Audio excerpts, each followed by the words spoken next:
Before we begin, let me just put a disclaimer out here. If you have not seen Weapons, stop listening right now. There's a lot of don't talk about it kind of sentiment out there. Yeah. And it's completely accurate because the more you know about this, the less effective this movie is. I will say I knew absolutely nothing going in. So if you have not seen this, stop listening right now. If you're not a horror person and you want to live vicariously through us, then by all means listen. Yeah, so we're weaponizing it for you. Just think of this as a public service announcement. If you plan on seeing Weapons and you haven't yet, stop listening right now. The moment our fellow geeks, dweebs, nerds, and other unfortunates have been fervently waiting for has finally arrived. It's time for TMI, Confessionals of the Nerd Kind.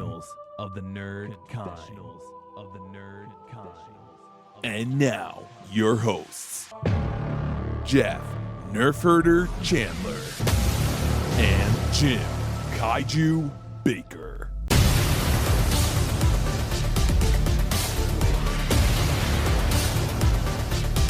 And now, let's get on with the show. Here is TMI. We have not spoken to each other since we've seen this movie, so I cannot wait to get Jeff's take on Weapons, as he is not a horror guy. And this crosses some thresholds, some boundaries, if you will, this movie. Oh, you think I was going to be traumatized? I thought you would be, yes. If Tourist Trap did it to you, I was like, what is he going to think of this? I'm not going to tip my hand quite yet. All right. So, but we are going to get into it. Yes, this is ZachCregger. But you had mentioned at the end of last episode, he is known for this movie that dropped last year or 2 years ago, Barbarian. Should I have watched that first to get a sense of the flavor of what I was about to walk into? Probably best that you didn't watch that. Okay, well, that's good because I didn't. So again, yes, I knew absolutely nothing about this except for the poster and the tagline that at 2:17, 17 children got up in the middle of the night, ran out their door, and have not been found since. That is explained in the first 2 seconds. 2 seconds. Of the nice movie. Little narration voiceover by some little student friend who still has to go to school. Let me just say right now that, yes, there are some stretches and plausibility in Weapons. But isn't that every horror movie? It is in some. Well, this is what I was complaining about for A, the Invisible Man, and B, the Black Phone. So why didn't it upset me as much for Weapons? Now, I will say this before we get into it, because just as you said, the opening is narrated by a little girl. Same age as the kids that go missing. So you're thinking, if she is telling this story, everything that you're watching, of course there's going to be leaps and bounds. There's going to be black holes. From that moment on, I was like, this movie is giving me an excuse to not question its plausibility, which I loved. From the beginning, you're saying because if it was like a teacher, you would have thought differently. Well, I think the movie just stands on its own enough that I wouldn't have gone there. Okay. But I think I was asking myself afterwards, now, did I just inherently not like Invisible Man and Black Phone? Yes, is the answer to that. Yes. And I will tell you, again, not being a horror genre fan, when the trailer for Black Phone 2 came up, I actually got excited. You did, really? I know. And I know you're going to be like, but I didn't like the first one. But it does look like they're bringing him back as more like a Freddy Krueger character. So, like, he's on the phone now talking to the victims? Well, you didn't see the trailer? No, I didn't see the trailer. Oh, okay. Then I don't want to talk about it. Okay. So, but again, if you didn't like the first one, we're probably not going to cover the second one. Is that what you're implying right now? No, I'll go see it. Listen, you took me kicking and screaming to this damn genre. So now I'm going to take you. You're going to bring me back. Yeah, a little payback. And we're going to argue, and you're going to say that was the worst movie ever made. And I'm like, no, it's genius. Which may be how this review plays out. We'll see. Yeah. So what are we pairing this up with? Because I will tell you, after watching our backup feature first, I was even more excited for Weapons, because this movie that you pulled out from 1980 is batshit crazy. It is. I'll give some context to it once we start talking about it. But it is The Children, again, 1980, and it's about basically zombie kids. Yeah. They get zapped by a radioactive cloud that their school bus drives through. Yeah, we'll get into that in the back end. The whole opening of that movie is the kids have gone missing. Where are they? So there's obvious correlations between the two. Sure. Yeah. Children of the Corn, maybe out to kill you. Yep. Something inherently creepy about children anyway. So. Yes. All right. So let's get into it. Do we have news today? I have one news item. And this is just an addendum to last week's episode that if you're out there and you listen to the show, do us a favor, go over to YouTube, our YouTube channel, and just hit it, subscribe it, listen to it. I don't care. I'm just looking for extra views. But we talked last week about Fantastic Four, and I think we both walked away loving it, telling everybody to go see it. Apparently nobody listened to us. Second week, it dropped 66%. What is it sitting at? I wouldn't cry any tears yet for it. No, but number-wise, so I think so domestically and internationally, it made $218 million. I know you're crying about that. It's opening weekend.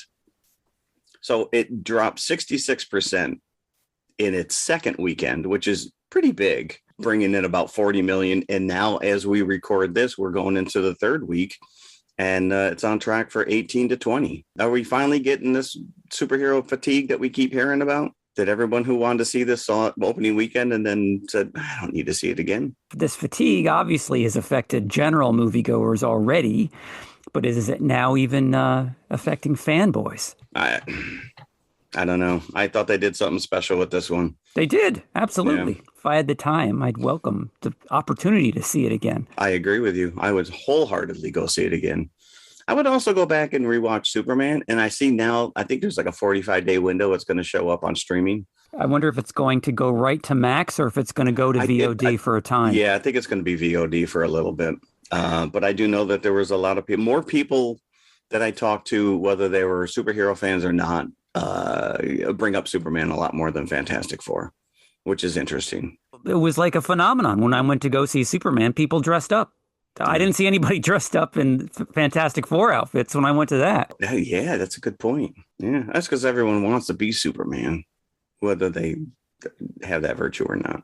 So I just thought that was interesting. So again, we're not getting another superhero movie now for at least from Marvel until Spider-Man Brand New Day. Is that the next one? I believe that is not until July of next year. Oh, wow. 2026. That's a long time. Now, I will tell you, Eyes of Wakanda just dropped on Disney Plus, and it's only a 4-episode animated series. It's pretty good. It's just 4 episodes, and it goes back hundreds of years, and it's a special task force that's created through Wakanda to retrieve some of the artifacts that have been released into the wild over the years. So it's kind of interesting, but by the end of it, it all ties into the 4 episodes and it ties into one of the movies. Is this what Michael B. Jordan's character was trying to do at the beginning when he goes into the museum and he takes that? You are absolutely correct. You nailed it on the head.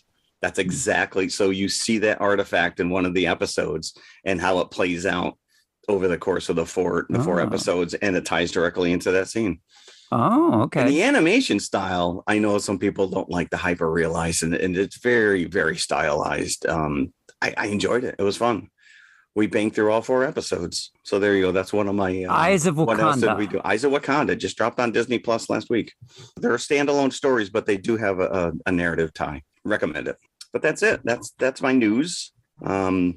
I'm very excited next week because we are finally getting Alien Earth. Yes. I read some like rave headline from the San Francisco Chronicle. We heard that about this movie, Weapons, sitting at like 80% IMDb rating, 13,000 reviews, and it's sitting at 80%. That's pretty high. Yeah. 8.0, whatever you want to call it. People aren't always right. Well, we'll see. And let's go to Weapons. Weapons. Now, again, Zach Cregger is the director who's coming off a big buzz movie called Barbarian. Now, was that considered a horror movie? Is this? Yeah, oh, yes. Is it? Barbarian? Okay. Yes. More so than this. Because I'm going to tell you right now, I don't consider this horror. This is Really? not. No, I just did not. Now, I would disagree with that. I would think that it is horror, but Okay, no, I agree with you there. There's a huge sense of unease, and one of the things I will say right from the beginning, I love the structure where they broke it down into chapters with each character that told their perspective, but everything ties together. And as it goes on, you start to see how all these threads tie together. It's very Pulp Fiction influenced, where the first character brings you up to a point in the story, and then the movie rewinds with another character's perspective up to that point in the story, and then it does it again until there's, 4 or 5 characters introduced, their own stories, and then, as you said, they all intersect. Basic premise is that all these kids in one classroom disappear at the same time in the middle of the night. 2:17 a.m. Which may or may not have any significance. Other than, wasn't that the room in the Overlook? 2:37. So no, 2:37, not 2:17. Oh, I thought I was onto something there. Yeah. Nothing. So it's insignificant. It's insignificant. Yeah, the director even said we needed to have a time, and that was it. Are you kidding me? Not everything can have meaning, unfortunately. I'm already overanalyzing this thing. As we said before, it's narrated by a little girl who says this is a true story. Now, a lot of members of the audience will take this as a true story. It is not. It's a true story in the sense of the movie. It's a true story in the sense that it was inspired by events that happened to the director, but this specifically didn't happen to the director. Oh, really? The death of a best friend. It was just death in general, loss in general. I did read that. Yeah. Because this movie also deals a lot with alcoholism and dependency on drugs. There's a couple characters that kind of so you could say at a stretch, in a sense, it's a true story. These events literally did not happen. So don't everybody, true crime aficionados out there, get excited that this actually occurred. If you go to Google right now and you're right, is weapons, the first thing that'll come up is a true story. It's a little fun narration from this little girl. It's a true story, but you won't hear it in the news because a lot of people died in really weird ways. And you're like, okay, right. So I'm ready for this setting now. The tone right then and there. You're like, all right, there's some crazy crap about to go down. And what's even better is this. So it ties into all these kids running out of their house to this George Harrison song. Yes, beautiful imagery. It's very soothing, to see this. There's nothing horrific about it. Just to hear the song and they're all running out into the street. Right. It's like it gives you a sense of freedom almost. No, because they're not like lumbering zombies being dragged out of their house. They're like free flying. They're literally arms out like they're little kids pretending they're airplanes flying. And they have purpose. They're running somewhere. Wow. But we find out what that is a little bit later on. But yeah, I loved the opening, the use of the song. And the song is called Beware of Darkness. So something foreboding about that. Yeah, but it really sets the tone. Yeah, I agree. But all the kids are in the same classroom. Yeah. So this raises the suspicions of everyone that the teacher, played by Julia Garner herself, did not know until afterwards when I started doing notes that this was Shalabal that we just saw last week. Yes, of course. She is adorable. She just has that weird, quirky spunk, I guess. Like if I was a kid, if I was an 8-year-old and that was my teacher, I would have had the biggest crush on her. Well, Alex apparently could take her or leave her because he didn't. Well, I mean, hold on. Don't get me wrong. She does some creepy ass stuff in this movie. And so right off the bat, you're right. The townsfolk are looking to point blame. And so who else would you point at? Right. Because, it's too much of a coincidence. Right. Not only that, you do find out that she does have a questionable past. Yeah. There's some weird stuff going on. And so as much as the principal, played by Benedict Wong, is trying to kind of shelter her, and he's like, you know what, maybe you should take a little time off. And she's like, I just want to teach. He's like, no, you don't understand. Mm-hmm. Nobody wants you here right now. Yeah. People need to process what just happened. And we find out later that time off means for her drinking. So, of course, she wants to stay busy. Otherwise, she's just going to be an alcoholic funk. Scenes where the camera just follows her through the liquor store on her way back to the vodka section. Yeah. But again, who can blame these people? You know what I'm saying? Yeah, especially, Josh Brolin, who is like the mouthpiece for the audience of all the parents. So this is the nice thing, which is as she's leaving the liquor store in this first, so Justine, which is the character's name, that is the first chapter. Yes. And as you see her leaving the liquor store, there is a truck up on the hill that later you realize was his construction truck. Yeah. So you go back and rewatch this and you'll probably find a ton of plot holes, but at the same time, you're probably going to find a bunch of tying in elements that you didn't pick up on the first time. So yeah, it's her classroom that disappears. I think it was 17 kids that disappear. Yeah. All except for one kid who's the only kid that shows up in school that morning, the only one in the class, Alex. Yeah, so right off the bat, I'm going to say both of these are sus. Alex is like, you see him being bullied, and guess who's bullying him? Archer's son. And you don't know that until the very, very last second. So that's interesting. Yeah, there's a lot of interesting things going on here. But the other haunting thing about it is Cregger's camera is not the only thing that captures these kids escaping their houses. There's also, in the movie itself, security cam footage on some of these houses, like doorbell cameras. Which, in this day and age, right, makes perfect sense. Yes. And so my biggest question when you started hearing this narration is like, how do they know they all left at 2:17? But it's explained to us that most people have their alarm set on their house. So when the kid leaves the house, the alarm goes off. They all left at the same time. And with the Ring cameras or whatever, they were able to capture these kids all leaving their house on their own accord. So they knew they weren't abducted. They knew they left. Why? They think that this teacher is part of a cult, that she coerced them somewhere. Right. Well, what are you teaching in that class? What did you say? They also questioned Alex on, is there some kind of an internet, is this like some kind of a stupid flash mob, challenge thing that we don't know anything about? And of course, Alex doesn't know anything. It's close to the end of Justine's chapter, because you go through the day that this happened, the morning that it happened. She goes to school, she goes to her class, she sees Alex is the only one sitting there. Fast forward, I think it's a month after they've disappeared, they're having like a big parent-teacher meeting. It was that long in between? I didn't pick up that it was a month later. I think they said it was a month later. I'd be furious as well. Yeah. And so Josh Brolin is the one who gets up and speaks. Has anybody talked to her? Because unfortunately for her, Justine has decided to appear at this meeting, the one everybody thinks is the one that's guilty. She gets up and tries to give her condolences, but she's just run off the stage by the mob. Yeah, they don't want anything to do with it. Sure. Yeah. They want answers. So she goes right from the meeting to the liquor store. As we all would. And starts drinking. She goes home. Now, this is where some of the creepy horror stuff comes in. Because she goes home.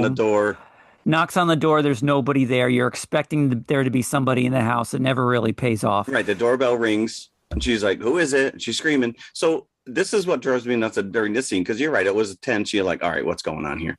But like the windows on the right-hand side of the door, she has the blind shut. And she's peeking through the blinds to see if there's anybody out in the front yard. The windows on the left-hand side are wide open. The blinds, you mean, right? The blinds, yeah. In her circumstances, every night I'd be leaving the lights off. So it didn't even look like I was home. Correct. And forget picking up a call that doesn't say who it is. Yeah, no caller ID. Hello. Like, I'm not going to answer that. I'm not going to answer that now, much less when the whole town hates me. Even then, you can DoorDash liquor right to your front door. Because you don't know at this early point in the movie whether or not she's guilty. You're supposed to feel for what she's going through. Is this going to be like a red herring where they're making me feel sorry for her? And then at the end, sorry for her, yeah. And then at the end, they're going to pull out the rug and make her terrible. So you don't really know what to feel at this point. So she could very well be guilty. So I was on the fence in terms of where to put my emotions. I'm telling you right now, even if this girl's guilty, she can come stay with me. I'm pretty sure that I can protect her. The next morning, somebody has painted witch onto her car, onto the driver's side door of her car. So she's got to drive around now, and she's marked.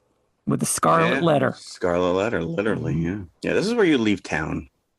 This is where you just throw bags and you go, Mom, I'm coming home for a bit. But this is when the next morning is when she goes to the principal saying that she needs just to work. Yeah. I'm like, what parent is going to let their kid in your classroom at this point? Which, like you said, so it's like, all right, is she trying to get back in to be in close proximity to kids? Or is she really just this stupid? But this is where we learn when they're having that one-on-one, Benedict Wong and Julia Garner's character, Justine, he keeps telling her, well, you've overstepped before. You've hugged kids. You're not supposed to do that. You drive them home. You're not supposed to get that close to them. You're not a parent. You're a teacher. Yeah. She seems very lonely. Again, come to my house. She just needs a hug. She sees Alex, and so she's stalking pretty much this one kid because this she is knows. Where you start to lose sympathy for her. But clearly, she's right. But she ends up being right because she knows that he must have something to do with it. Home. I'm sorry, you're following his bus. You're stalking him. No. But if everybody's blaming you on something that you're sure that this kid has involvement in, then I think I do the same thing. I don't know. I'm on my own business at this point, batten down the hatches. The next thing you know, she's in the bar. And an ex-boyfriend comes in who's a deputy on the police force. Yeah, because we see when she goes to the police station and reports the paint on the side of the car, she sees him and kind of does a little toodles wave. So you see that they have some kind of a relationship. And then he shows up later off duty. Clearly doesn't want to drink, doesn't really want to hang out with her. But yes, and you could tell that he probably is an alcoholic. And if he has a drink, that's going to be very bad for him. And he knows if he has a drink, he's taking her home. And that's what ends up happening. That all is exactly of the above. What happens. Yeah. All of the above. Yeah. No, I'm just going to drink some Coke. Come on. One drink. Part ways the next morning, she goes to Alex's house. Now, this is where we get into more horror territory. She goes to the house. The windows are all covered with newspaper. Yeah. Rings the bell. Nobody comes. Nobody answers. She walks around the house until she finds one window that there's a little crack in the newspaper that she can look into. She's looking around. The camera is following her point of view. The camera's looking through the crack. There's no lights on. All it is silhouettes of furniture. Camera pans over. Suddenly there's two heads facing her, sitting down. And bam, there's like a big musical cue. So I jumped when that happened. I don't know about you. Don't go in someone's backyard. There could have been a dog back there. She's got really nothing to lose at this point. Well, she's not doing herself any favors by skulking around like this. Yeah, it just makes her even more questionable. So what does she do? She calls the principal. Well, I'm staking out Alex here, and I was like, "What are you doing?" Yeah, this guy's running out of options. This girl's a problem. So she goes back to the liquor store. And she gets attacked at that point by her ex's current girlfriend. Now, he told her that they were not together anymore. Yes, correct. Him and the current girlfriend. But that's we learned otherwise, yeah. Not only are they still together, but she's looking to get pregnant. And he's none too thrilled. His father-in-law, her dad, is his boss at the chief of police. So what a tangled web we weave. Now, I didn't even pick up on this, that this guy, Paul, is Han Solo Jr., Aldrich Ehrenreich. Did he play Han Solo? He played Solo. Yeah. No, that's not him, is it? Aldrich Ehrenreich. Han Solo himself. You slap a mustache on that guy and you're like, oh, it doesn't look like Han Solo at all. So, but he's another very questionable character. I did not like this character at all. No, neither did I. Well, he gets his comeuppance. He definitely does. He does. I don't think he deserved it, but... After she gets attacked by the furious girlfriend in the liquor store. And all she does is dump the vodka on her. I was waiting for her to try and light her on fire. She probably would have. The guy behind the counter holds her back. But then the next scene is her having a nightmare where she... Yeah, let's talk about this. She goes into her class, just like she did that morning. Yep. The only one there is Alex. He looks up because he's got his head down on his desk. And when she calls his name, he puts his head up and he's got clown makeup on. Yeah, right. But Archer has pretty much the same dream. Yes. With his son, who he's sleeping in his son's room. At first, I'm like, oh, this guy's got Batman sheets. That's cool. And then I realized he's sleeping in his kid's room. But he has a wacky dream with a assault rifle floating in the air. Was that just because it was on the wall and it got incorporated into his dream? Like, it probably did, yeah. Okay. He's probably, he probably goes to the rifle range as well, like on the weekends. But it also ties into the title of the movie. I think a better title could have been found. I'm just going to throw that out there. So, but he has the same dream. And at one point, the kid rolls over and he's got the clown makeup on. And you're like, all right, what is going on? This is like Pennywise, infiltrating their dreams. Somebody has lured these kids to the sewers or wherever it is that they ran to. Yeah. And he's the only one who's smart enough to try and triangulate using the ring cameras when the kids leave the house, which direction they're running in. Yeah. Are these the like police the don't even cops? do that. Well, I think this is the same district that were in the Black Phone as well. These police. They are very inept. Yeah, they spend most of their time trying to stick their thumb farther up their own asses than the next guy in the next office. Because Archer calls him out. He actually goes into the police station. Yeah. And he's like, what about the canine units? I haven't heard anything. He's like, well, because we don't work for you. Yeah. Trust me. We got top men on this. Really? Top men? I don't know. I'm not buying it. So he gets a floor plan of the city because he's a contractor, right. So he's into construction. Well, we saw pretty early on that he was a little preoccupied and should not have been working because he screwed up this house that they were trying to build. Yeah, and that he bought the wrong color paint, and then which ties into the red witch on the car. Yep. So he's the one who painted it. Yeah. But before we leave Justine's story, before we get into Archer's story, she goes to stake out Alex's house one more time. She falls asleep in her car. The door opens of Alex's house, and what can only be described as a zombie comes stumbling out. Well, we saw the mom come through the house. She comes out with the house in her. She's carrying, her hair is all disheveled and she's got scissors. She's walking like a marionette, like she can barely walk. Yeah. And she's got raised scissors over her head. There were audible whimpers in the audience. Like we're just waiting for what's going to happen. Because the zombie mom, Julia Garner's character, is dead asleep, because she's drunk. She's behind the wheel of the car. Vodka into her big gulp. So she is trying to stake out this kid, and she's fallen asleep. And the mom slowly approaches the driver's side window with the scissors raised, sees her sleeping, and then moves out of sight of the camera. Yeah. Then you hear the door opening. Yeah. So without seeing. Yeah. The camera doesn't. You're still looking at Julia Garner sleeping. You hear the door opening, and this is when the woman in front of me was like, and then all it is, you think that she's going to attack her from the back seat of the car. You see the scissors going right for her head. But all she did was cut her hair off. And now as Childs would say from The Thing, that there is some voodoo bullshit going on here. Yeah. Yeah, a little Santeria going on. Cuts off her hair and then leaves. Her chapter ends on that terrifying note. And then we go into Archer's chapter, which is right. Kind of backtracks right into the end of hers and dovetails there.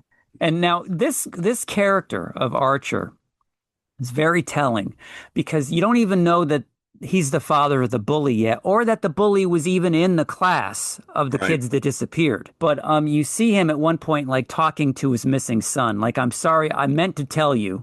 Like he never told his son that he loved him. Yeah. Right? And usually most bullies are bullies because they've been bullied themselves. And so you have to question this guy's motives after a while. It's guilt, I think, more than anything that's driving him. Yeah. Yeah, I did like his character. As reprehensible as he could be. And he started out reprehensible, but then he turned it around. Because he's the only one who's like, I want answers. Yeah. I'm not skulking. I'm not stalking little kids. I'm just going to figure this crap out. But as you said, he has a dream as well where he sees a clown lady in the bed, and he wakes up and he's like, what the fuck? But for all intents and purposes, the clown lady up to this point looks like Carol Channing. If you're familiar with Carol Channing. She was pretty close even when we met her. Hello. Yeah. You're right. that wig alone was enough to scare me away. So this is okay, because then we get James. No, we get Paul. We get Paul's story. Before we get there, ahead. Archer, like you said, he's putting it together. What direction these kids were running he's knocking to. on people's doors. There's a great scene, where he goes to another parent's with the missing kid. Like, I understand you had door cam footage like I did. Do you mind if I look at it? I'm And the mom's like, that. no. Right. No, So he's like, okay. He goes to his car, waits for the father to get home. I'll let you see it. And the mom is very disapproving. disapproving. Who used to be in those AT&T commercials. That's Justin Long. Justin Long, yeah. And he's also in Barbarian, as a matter of fact. Oh, is he? Yeah. Okay. But this is how he figures out that the kids are all going, because he's got as you said, the map of the city. Yep. So he maps out his kids' trajectory and their kids' trajectory, and it sees where it crosses paths. And at the end of his chapter, he confronts Justine at the gas station because he can't stand it anymore. And suddenly, out of nowhere, Benedict Wong comes. His eyes are bugging out. Blood. There's goo all over his face. Yeah. It had to be makeup. With the eyes? And he comes running full tilt across the road with his arms out the same way the kid's arms were out. And he tries to kill. Tries to get his hands on Justine. Yep. Right to the throat.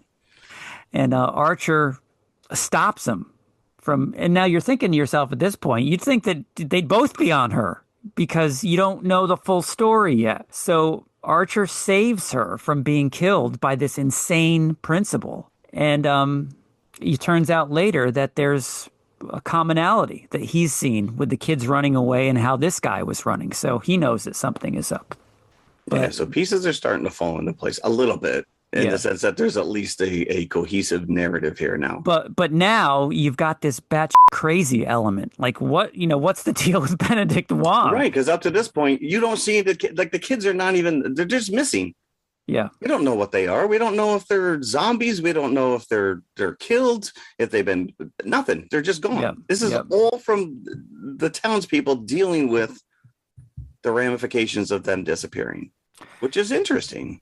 Now we get Paul, the cop. Now we get his chapter. He's, I guess, is in this relationship that he's not crazy about with his girlfriend who wants to get pregnant. And this is the last thing, apparently, that he wants to do.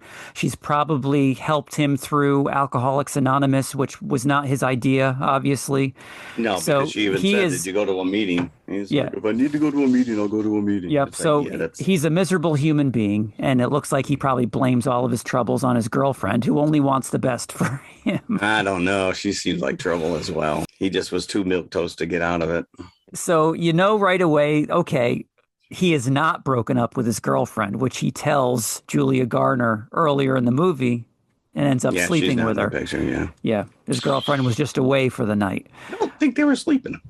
So you see him arrest some punk kid who's you've seen before in the movie when Justine goes into the liquor store, he's hitting asks her up for I need money to go see my brother. So this punk kid who is also an addict, you get the impression that he's some kind of heroin addict or something. I was waiting for Silent Bob to show up next to him. Paul sees this kid trying to break into the back of a warehouse or somewhere, gives chase, knocks him over, and, starts to arrest him. And he says, I'm going to go through your pockets now. Is there anything in there that I have to watch out for? Yep. Anything sharp? Yeah. Nope, man. Nope. Don't got nothing. Boom. Puts his hand in his pocket. He gets jabbed in the finger by a needle. And just out of the blue, punches the kid in the head and knocks him out. Yeah, wouldn't you? Oh, I don't want to be shish kebab by a needle. No. Shoved in my pocket. You could have felt that on the outside of his pocket, by the way. I know, or just gone in a little bit slower with your hand instead of jamming it right into his pocket. His reaction is just to cock this kid out. Yep. But then quickly realizes his dash camera's on. Yeah. This guy's like the worst cop in the world. But he's still panicking after he knocks the kid out. He goes into his car to try to get the disinfectant to save himself. And he's like, please. And then he looks up and he notices the camera. So he wasn't even thinking of it. He goes in and tells his chief, and the chief is like, well, you're screwed. If this kid ever comes back and makes a complaint, because he lets the kid go. He's like, if I ever see you again, if you ever say anything about this again, I'll have you. So now he is living with this over his head for the rest of the movie. And then right from there, he goes into the scene with Justine in the bar. Yes, in the bar. Yeah. Sleeps, leaves the next day. He's hungover. I guess he didn't have to go to work if he was hungover, because he goes home only to find out that the girlfriend's already there. Where you been? Out. Well, what are you doing? And she's like, you son of a... And it probably takes that long for the alcohol smell to waft over from it. Right. Yeah. So he must have told her, because then that's when we see that she attacks Justine in the liquor store. Right at the end of Paul's chapter, he's leaving the police station and he sees the kid approaching the police station. James. And he probably thinks that he's coming to report him, right? Well, which he's not doing at all. Well, this kid is clearly a junkie. And you're like, why would you be anywhere near a police station? What are you doing? But we do find out why. So again, now he sees this guy. Hey, you, I told you, get away from here. So off we go on a chase again. Gives chase, and boom. Now we are into the junkies chapter. He lives in a tent or in a van down by the river, if you were Chris Farley. So if you're a police officer in this town, would you not know that there are vagrants in the park? I would think that you would, yes. This kid's living in a tent?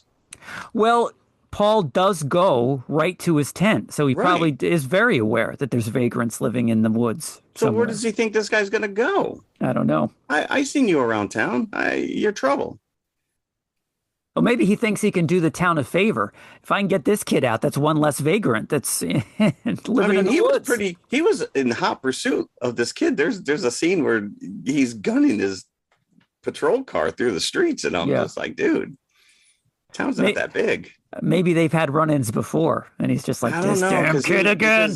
I don't know. But both of them, at least with the junkie, you get his motives. This police officer's all over the place, and you don't know what his deal is. James's story begins, as you said, with him trying to sell some stuff. It's unsuccessful. He tries to break into whatever this building is, and that's when Paul sees him, and they have their interaction, and he gets pricked by the needle.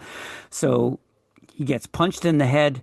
The officer says, Paul says, I don't never want to see you again. So James ignores that, and now ups his game by trying to break into houses. And the first house he comes upon is the one with newspapers in the window. Well, listen, if it's all newspapered up, then there's probably nobody there. Climbs up a trellis. During the pouring rain, by the way. Yep. Climbs up a trellis. Of course, there's an open window at the top of the trellis. Yeah. Goes in through the window. The house is dark and silent. And here we're into horror movie territory again, because, that's his point of view through this dark house. And you already know weird shit is going down in this house. You don't know what, but it's weird zombie stuff.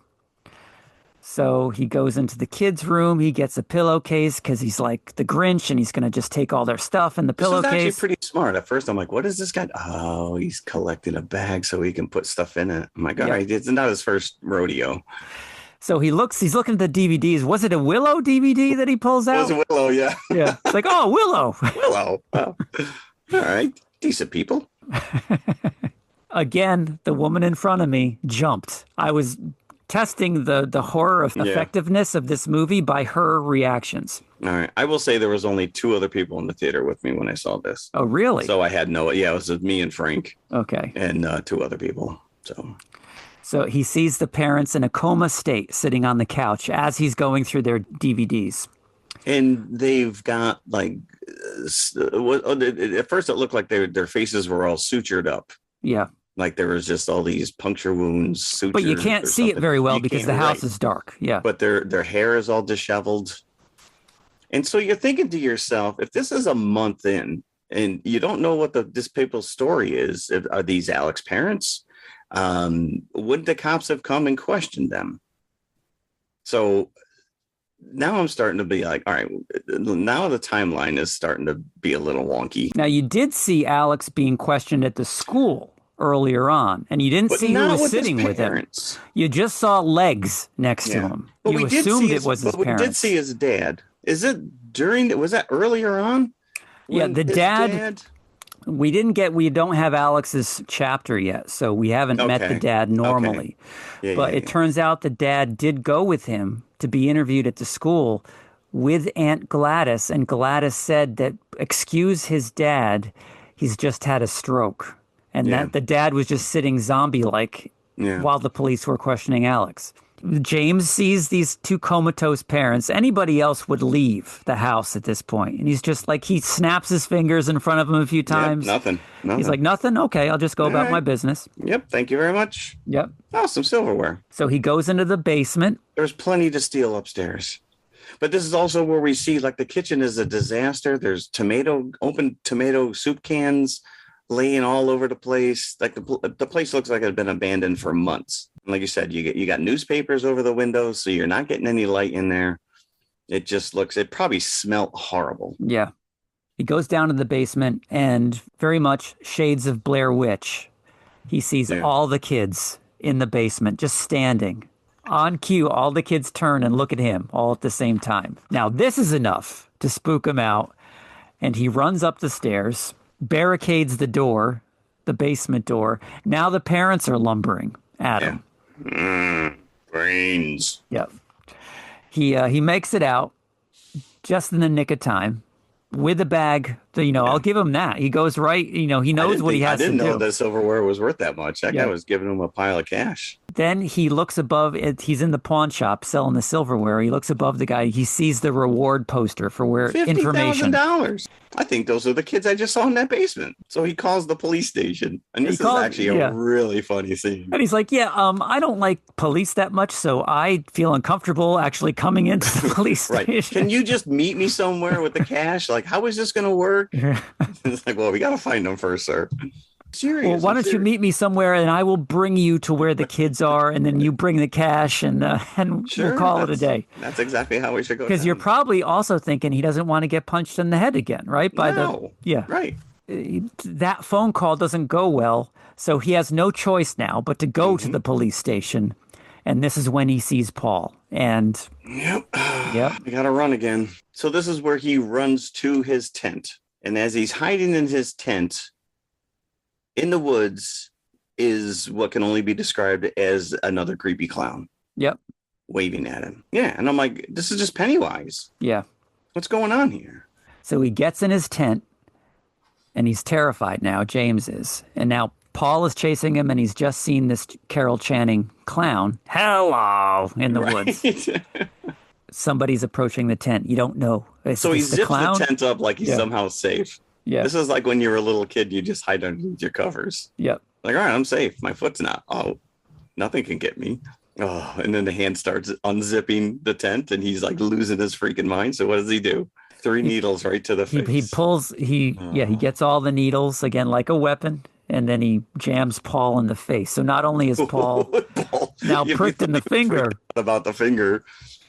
He's now got 3. Yeah. He's like, do you have hepatitis? Do you have hepatitis? Do you have AIDS? What? No, not that I'm aware of. He manages to blurt out that he knows where the kids are. Yep. And so Paul is very dubious that James is telling the truth, but they go to the house anyway.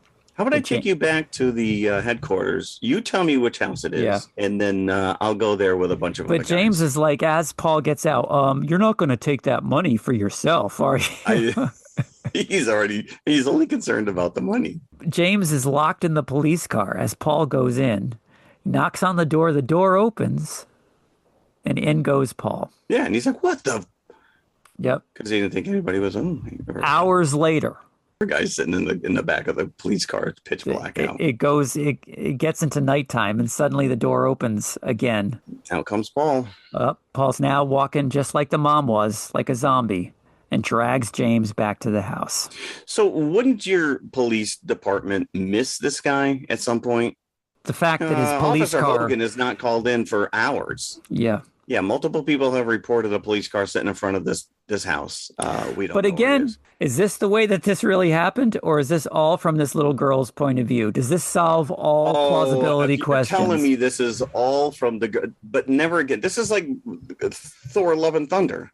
If you tell me it's all from Korg's point of view, and you give me that carry through at some point in the movie, then maybe I buy it. Mm-hmm. But we only hear this little girl's story at the beginning and at the end. But Never once did she say, and then. It's obvious that she's been telling the story throughout. I didn't pick up on that. James gets dragged out. End of his chapter.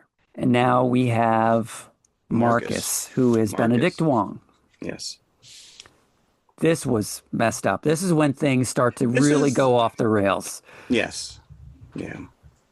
Because now you're getting down and dirty. You're like, okay, what happened to Benedict Wong? What makes him go insane? Right. Yeah, because we had run into the gas station. 25 minutes to get to find out why he was zombified. Yeah. Rewind. We are introduced to Gladys. Aunt Gladys. She is Alex's aunt. She comes to the school after the kids disappear, and she announces herself as Alex's guardian because her parents or his parents aren't doing well. And she looks just like this clown that we've seen several times now in the movie. She is Carol Channing personified with the red wig and the bangs. It's like it's Courtney Cox Scream 3 bangs that she's chosen to go with this wig. She want to rethink this. This is a horrible wig. This in the makeup, her makeup is like smeared. It's not even clean. It's just, this is Ed Harris's wife. This is Amy Madigan. Amy Madigan. And you see unrecognizable until like I'm thinking to myself, I know this woman from somewhere. Yeah. And then it's dawned on me who it was as the movie kept going. But I mean, she's got to be late 60s, but they make her look like she's 110. Yeah. You know. Yeah. What is she? She actually says that Alex's parents have consumption, and oh yes, that's right. And he's like, forgive me, I don't even know what that is. Yeah. Isn't that when you're on the Oregon Trail? Like, yeah, implying that she's been around for a while. So this is again, this to me is when the wheels start coming off. Yeah, a little bit. He's saying that complaints have been made, that he would like to look into Alex's well-being, and Gladys is like, "Oh, who made the complaints?" Like, yes, I'm not at liberty to say that. Yeah, she's off-putting from the get-go, and even when his assistant, the secretary, brings her in, "Oh, your 2:00 is here," and then she just gives him that wide-eyed, like, "You're not going to believe what's going to walk in." Well, let her in. Let him in. He thinks he's getting Alex's parents. What would have been great is if the secretary like lumbered in like a zombie. Your 2:00 is here, and then lumbered back out again. I think the only difference if Gladys walked in carrying a red balloon, because she is freakishly clownish. But to his credit, Marcus is suspicious of her from the get-go. So then we see Marcus at home with his partner. They're just about to have lunch. They're about to watch a movie. The door. Did you see what they're watching though? So this was another, like a little key thing to me. They're watching this nature video of the fungi that take over the ants' brains, which to me is like, oh, we're going like The Last of Us. So that was a weird red herring. You know why? Because Pedro Pascal was signed on to play. I did see that. Josh Brolin's part. So it may have been a nod. Yeah. So at some point, it's like, all right, let's just change the video he's watching then. Because it's like, oh, is that what we're talking about here? Is this what's happening? No. Well, maybe the studio is like, well, we already paid about $10,000 to have that footage. Yeah. Again, I'm not losing that money. Yep. Okay. All right, that'll be like a really inside joke for everybody that knows who was supposed to be in this movie. Didn't we just see another Pedro Pascal movie where they made a reference to Last of Us? Oh, and Fantastic Four on the fungi thing on the movie marquee. Yeah. He's never going to live that show down, is he? No. Yeah. Well, yeah.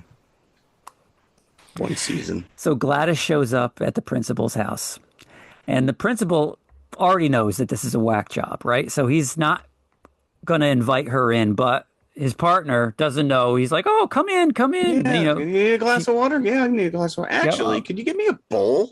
A bowl of water. Yeah, well, it's an odd habit. I don't even question it anymore. Well, I'm going to question it. What are you doing in my house? And she looks like she's blue. When she first gets there, she looks like she's bordering on like purple. I'm like, whoa. Well, maybe she did walk. Who knows? Well, there was a car outside. I think she had the car outside. But that she just starts taking voodoo stuff out, like in the kitchen, like as she Right, gets and the they're bowl just of water. Yeah, they're just in and they're watching her. yeah. She's rambling on about crap, and then she cuts the boyfriend's the partner's hair. It's like, what is going on? And yeah, this is where things ratchet up a bit. Yeah. She cuts her own hand. She wraps the hair around a stick that starts to drip in the blood. And Marcus finally says, I'm going to call the police. And suddenly she snaps the stick and he goes into a trance. This is after wrapping around the partner's hair around the stick. Yep. And drops. Yeah. Snaps the twig and Marcus just goes ballistic. Catatonic. She tells Marcus to kill his partner and he just headbutts him over and over and over again. Caves his face in. And now also spews black bile all over him. Yeah, that was interesting. Which we didn't see any of the other zombies do. Correct. So you don't know what that is. Yet. Maybe he had like some bad Taco Bell that morning. Who knows? Maybe that was just making for dinner. That was just unrelated, right? Yeah. That the black bile. Yeah, it was just a horror for the sake of being horror. Just headbutts him into oblivion. So now Marcus's eyes are all bugging out, and this is how he gets to the state that he is in when he gets to the gas station. Then she takes out Justine's hair. Yes, because the mom cut her hair the night before, the couple of nights before. So this is voodoo. This is a gypsy witch, some kind of a voodoo Santeria ritual. She's taking, it's a voodoo doll. You put a pin in it with some personal item. Mm-hmm. So she wraps Justine's hair around that stick, snaps it, and off he goes. He's just running. He's running through baseball fields. He's running through the streets. He's like nothing's stopping him. People are like, what the? Yeah. It gives the sense that he's running for miles before he gets to that gas station. But he knew exactly where she was. It was like a homing beacon, like he's weaponized. Mm-hmm. So, okay. All right. I kind of see what you're doing here. So Brolin gets him off of her long enough for Justine to like run through the gas station. And that's when the guy says, get out of my store. Get out of my store. Gets back in her car and takes off. And Brolin gives chase, right? So then you see. Yeah, so he's in the car chasing this guy. And who's still on his feet chasing her in her car. So then you see her drive through an intersection, just miss everybody crashing into her, but he gets slammed. Ooh, he gets slammed. He gets annihilated. Yeah. Like his head is a watermelon. It doesn't shirk. If you don't think that the movie is gory enough at this point, I think it gives it to you back in spades here. His head is all over the pavement. Right. It is ramping up now. Josh Brolin now realizes that there's more to this than just Justine. Right. Wait a minute. Maybe I'm going about this all wrong. And this is when he actually says, it seemed like Marcus, the principal, was weaponized. Yeah. He was running the exact same way that those kids ran out of the houses. Yep. I think he shows her at that point the map. And right where the two lines converge is Alex's house. Yeah. So then we get Alex's chapter. And this poor kid, he gets bullied at school, as you said. You see him during a typical day of school. His dad is just kind of non-committal when he picks him up. Like, hey, sport, how was your day? Not really listening to what he's saying. No, but the kid's also lying to him. Yeah, it was good. It was all right. Yeah. Mm-hmm. Said the same thing to mom. That was good. Yeah. Oh, did I tell you I got my ass kicked? And that the kid threw his pencil at me? I could have lost an eye. That was funny, though, because she goes, all right, pencil's down. And the kid throws the pencil. She's like, Matthew, guess what you said? Put it down. Yeah, we all know a kid like that. But Dad, as he picks him up, tells him that Aunt Gladys is coming to stay. And we know who Aunt Gladys is already from Marcus's chapter. Yeah. Well, we don't know her that well. Your mom hasn't seen her in 15 years, and she's sick and she needs help. So she's got nowhere else to go. So we haven't seen her in 15 years. She didn't even come to the wedding. Yeah, you wouldn't want her at your wedding. But then later she tells Alex that she hasn't seen him since he was little. I'm like, this kid's not 15. Yeah. Yeah. Anyways, it doesn't matter. So we're introduced to this character. Friggin' nobody wants anything to do with this woman. She's trouble from the get-go. Yeah. Dad should probably have a drink with Paul. It's at some point in the bar so they can commiserate, right? Yeah. Unfortunately, his beer would just pour out of his cheeks when all said and done. He's like a sieve. Yeah. The next morning, Dad drops him off. Okay, that's what it was. Yep, takes him to, but we've seen it before where Dad picks him up at school, and no Dad today. There's no Dad picking him up, so he walks all the way home. Yeah, but meanwhile, everyone was giving Justine crap for taking a student home. That teacher walked out and said, "You need a ride, buddy?" Yeah, I'm not getting in your car. I'll take my chances with the gypsy old lady at home. He walks all the way home and finds Aunt Gladys with the parents comatose at the table. So whatever voodoo that Gladys did, she did while he was at school. Yeah. And he's going to be her, what do you call a familiar, for lack of a better term. He's going to carry out her whims for her because she needs somebody on the outside. And she's got him under her foot because she's got his parents and she can make them hurt each other. Yeah, where they're stabbing their face with the forks. Yeah. With that right there, this kid would have been, I'm out of here. Look what I can make them do. If you tell anybody, I can make them eat each other if I wanted to. Okay. I'd like to see that. This is where it's like, what are her motives? Well, we learn a little bit later that somehow she's doing this to make herself better. Yes, she's dying. She's dying. And she says to him, I thought that you're doing this to your parents would fix me, but it's not working that well. So she just gone across country, like killing all of her family members, trying to save herself? I don't know. Yeah. Or I don't know what she's getting from them either. This is one thing that I would have liked. We've got so much backstory in all these other characters that all end up dead pretty much. I would have liked some backstory on Gladys. This leaves way too many questions for me. Well, I think that it's maybe for the best that we don't get any backstory on Gladys, because if you've got too much spelled out for you, the horror is kind of sucked out of it. The more that's left to your imagination at times, the better. I don't know. These ambiguous setups, and it's like, up to this point, I'm completely on board.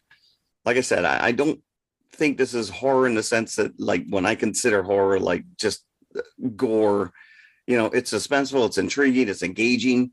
But once you find out it's just an old lady witch who is trying to feed off people's life forces to keep her alive, like it lost something for me. It made the end game just seemed a little, again, very ambiguous. I wouldn't want it to have been spelled out, because in that way, I think what I could think of, what she's really up to, would be much worse than what they could tell me. So the fact that Justine, Archer, and James all saw her before we were introduced to her doesn't, like, why? Why were they seeing her? Well, obviously she's got some voodoo stuff going on. So not only does her reach just affect whoever she's taken over, but it takes over whoever's close to them. It James could be that Justin, close to him. It could be Justin Long and his wife were having visions of her as well. Who knows? This is when everything comes to a point. Now we're seeing that she's got the parents zombified, and we kind of know now why the parents are zombified. So now there's an explanation as to why they've been sitting there on the couch every time somebody looks in the house or breaks into the house in James's case. So she says to Alex that, okay, I thought doing this to your parents would help me, but it hasn't. So you're going to have to go to school and take something personal from every kid in your class. He's forced to do it because she says that she's going to hurt his parents otherwise. Yeah. He goes to school and ends up taking their name tags off of all of their little box containers. So now in just one fell swoop, he's got something from everybody. Yeah, because at one point you see me eyeing up all the little trinkets and stuff on their desk, but that was the easiest way to go. Yeah. This poor kid, he's like, tells her, if I do this, will you go back home? Yeah. And she's like, yes, sure. I'll go home. Can I have my parents back? Yeah. So he gives all the name tags to Gladys, who casts a spell. then rings her little bell, Yep. 217. Boom. and then all the kids run out the door. Now it's a much more sinister vision than we got when we heard the George Harrison song at the beginning. Yeah. Now No more fun song. no, it's no longer a freeing, Right. I'm free kind of a thing. No, they're going to Gladys. Right. But again, they're just hanging out in the basement. And now she needs to keep them alive because But you don't see her interacting with them. At some point, if I saw her like somehow taking some of their life force and like something, anything, they're just in the basement. yeah, you assume she's doing she's not something. Weaponizing them like she is the other people. Well, it's possible to because we see that Alex does it at the end. Well, and again, this makes no sense either. Because how come her parents didn't friggin' become weaponized? That's a good question. Josh Brolin and Archer and Justine have put two and two together, and they converge on the house, on Alex's house. And the police car is still sitting outside. The police car is still sitting outside, and she recognizes it as her wayward boyfriend's. Yeah, well, he literally comes out and waits for them to come in. Like, what? Yeah, this is where it definitely goes batshit crazy. You thought everything was ramping up. Like, they should right then and there have called for backup. Do something. You don't walk into that house. But again, he thinks his kid is in there. So that's he's fine. not So waiting. Get some police action going. Gladys has told Alex at this point that they're leaving the next day. So she knows that the heat is down upon them now. Yeah, you so can only do this for so long. Tail. Yeah. I've got another brother in the next state over. We're heading there. Correct. Next. But yep, they see Paul come out of the house. They beckon them in. They get attacked. The parents go after Alex.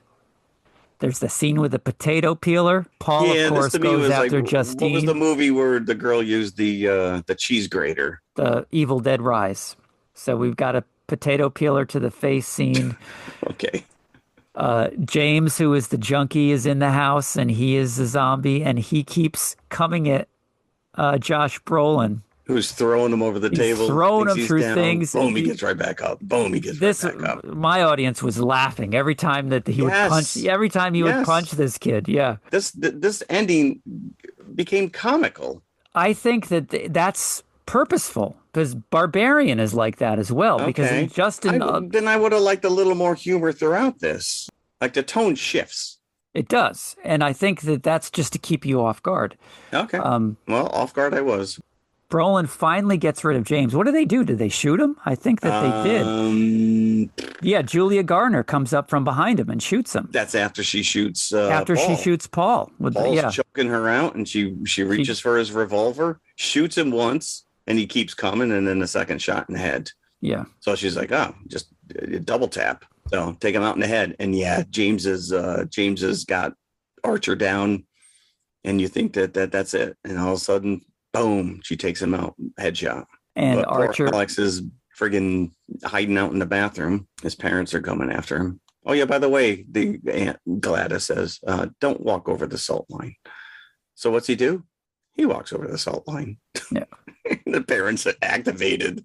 And they were like a foot apart from each other. When they were chasing him into the bathroom? Well, no, when they were standing against the door with the salt line. So he's literally like in touching distance to his parents, but the minute he steps over the line, they lurch forward, but he's got plenty of space to run. Yeah. I'm like, okay. They're making through every door. They're breaking through every door except for the bathroom. But there's one horrific scene when Mom breaks her head through the bathroom door and is looking down at him. Here's Johnny. Yep. Here's Mommy. Archer's character makes it down to the basement after James is blown away and sees all the kids. And he's looking through frantically, turning each one to find his kid. Yeah, Matthew, where are you? Yep. Matthew. It's the one in the back with the long hair that looks like a girl. There he is. They're all still in their pajamas, all just hanging out like power sources, I guess. Alex makes it downstairs, gets the stick because he's seen Aunt Gladys do the voodoo stuff. Yeah, she had already taken all of the kids, the papers and everything and ripped them up and did her incantation. So I guess it was just a matter of, I don't know how he did it. He watched her enough times. He cut himself his finger and snapped a stick. Yep. And now at this point, Brolin is under Gladys's control and he's choking out Justine. Yeah, how did she pull that off? I don't know how she got his. You're right. All of a sudden, Grab, yeah. because it was like a misdirect. And all of a sudden, comes upstairs and he just attack. This poor girl Justine is getting choked out every 2 minutes in this movie. But the insanity of the ending like reaches a crescendo when Alex finally turns the tables on Gladys and sends all the kids after her. Yes, because he does some. This old lady can run. I will tell you Yes. that. This old lady's got some hoof left in her. But this is where the correlation between our two films, I think, really came to a head for me. Because now the children are weaponized. Yeah. And they are running after Gladys. And they're just screaming like they just got let out of last day of school for summer recess. And it seems like not only are they being controlled to do this, part of them probably wants to do this to her. But she's running through houses and they're tearing like they're bursting through walls, they're bursting through windows and doors. And at one point I thought that chubby little kid in a red shirt was going to break through the brick wall and just go, "Oh yeah." and they finally get her in the front yard and just tear her apart. Literally tear her apart. Yeah. They're like, this was like one of those zombie movies in the 80s where you see the guys getting rendered limb from limb. It's like, entrails and everything are just strewn all over the front they're pulling yard. the jaw, dislocating it from the head. So I don't think she's going to make it through that one. Nope. Yeah. But as soon as she dies, the spell is broken. Like everybody else kind of snaps out of it. Brolin snaps out of it, and or Archer. He follows the trail of blood and carnage, and he walks through one of the houses that the kids have walked through.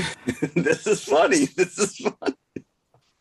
And the couple that live in that house are just trying to figure out what just happened. They're with like, all these glass everywhere. What the? Oh, no, there's a man in the house. As he's following the trail. This ending is so out of left field. And again, maybe because you watched Barbarian and you knew the sensibility of this director, I would have liked, and I did read that he had more comical elements throughout this movie that test audiences did not like, and he cut them out. Really? Okay. He cut it out. Because the Barbarian is very much in this vein. So Brolin finally comes upon the kids and the mass carnage in the front yard, and they're all just kind of staring. Again, comatose. They're just standing still. And he finds his kid. Then you realize it's the bully. Yep, it's the bully. But he picks him up and takes him home. It's like, the kid's wanted for murder now. Can we bring him back to the crime scene? And that's when you get the voiceover from the voiceover again of the little girl. So again, you get the impression that she's been telling you this story throughout because she picks it up again at the end. And then that's the story, she says. Alex has been relocated to new parents. Yeah, new Alex's family. parents are still eating soup, but at least he doesn't have to feed them anymore. Yeah, that is the scene. We didn't talk about that where you see him feeding not only the parents but the kids soup. Yeah. So it's like, apparently this kid never eaten soup before? They need to be alive for Gladys to do whatever she's doing to them. Yeah. But it's not, it's just sustaining her. You don't see her get younger. No. Like, I mean, if anything, she's, once she takes that wig off, one time her hair is braided and it's down. Like I said, she looks like that lady in The Shining that hit out in the bathtub with the scoliosis. 237, right? 237. Damn it. I really thought I was onto something there. That could have been a great time for them to run out of the house at 237. But 237. I did see that certain movies were actually, theaters were showing this at 217. At 2:17 a.m., really? That would be p.m. a.m. Actually, no, because you're sitting through 45 minutes of trailers, so you're not getting in until 3:02. The little girl's voiceover also says, and some of the kids have even learned to talk again. Yeah, so it's not like they snap out of it. So you can only think that Brolin was only under it for a few minutes, so maybe he didn't get any lasting damage. The other people are just comatose for the rest of their life. The cop was shot. James was shot. Who else died? Wong was down. The partner was down. That's 4. Yeah. So several people died in very strange ways. So he was speaking the truth about that. Bizarre. It was the kind of movie that after it was over, I was like, whoo. Like it felt like I had been through something. You were through something because it was way too long. This Way movie, too long. this movie, I was like, I wanted more of it. My buddy Frank was looking at it an hour in. He's looking at his phone like every 10 minutes. I'm like, oh man, I'm losing him. And when this movie ended, we just looked at each other and we're like, whew. Yeah, same thing. I had nowhere to go, so I was not looking at my phone at all. I took the day off, so I went to go see an 11:30 a.m. show. Yeah. So I had the whole day in front of me. So I didn't look at my phone once and I didn't want to either. Yeah. I thought it was a great statement from this filmmaker about exactly what he was attempting to do. You do get a real sense of loss, especially through the Archer character. And I liked how I did not like him at all when he's first introduced, as he's just haranguing Julia Garner's character. But then as the movie goes on, his character has a catharsis. Unlike her character, which I think is the complete opposite, which is you immediately have sympathy for her that she's being ostracized and demonized by this family. And then you slowly realize maybe you're not as good as we think you are. Right. And who knows? Does she go back to the bottle when all is said and done? Or does she be like, do you see her like throw the bottles out in the garbage? Be like, you know what? I don't need this crap anymore. You don't get any resolution there. But I think you're right. I think at the end of the day, it's less about Gladys. It's less about Alex or Justine. It's Archer reconnecting with his kid and realizing, you know what? Maybe I haven't been the best dad, and I'm going to change that. So every time I feed him soup, I'm going to tell him I love him. Yeah, and change his diaper because this kid forgot how to poop. Oh, well, he was a bully. He was a bully. Not anymore. Not anymore. Yeah, I bet you Alex comes over to his house and throws pencils at him. How you like that? This poor kid, Alex. This kid's not getting out of this unscathed. I know. Imagine this kid can't go back to school. No. Now that everybody knows what happened. Nope. Or do they know what happened? Did the police even wrap this one up? The little girl who's telling you the story knows what happened. Yeah. And she says that they never solved the case. Maybe like everything was right there in front of them and they just didn't want to. Well, so how do they explain the mutilated old lady in the yard? Or the kids that mutilated her? At some point, you got to go back to the house and be like, oh, look at all this voodoo crap here. Yeah. I think there's something going on. Whether they can. That's when they need Childs from The Thing on the police force. This is some voodoo bullshit right here. Some voodoo bullshit. Which is a T-shirt in our TeePublic page, by the way. Oh, it is? I did. I made one years ago. Yeah. There's some voodoo bullshit. So I think that is probably your headline for this episode, right? And actually, probably that might sum up your feelings on. Well, I had two headlines. One of them is WMD, Weapons of Mass Destruction. But I went with Kids Slay the Darndest Things. Oh, that's a good one. Especially when we get into our second movie.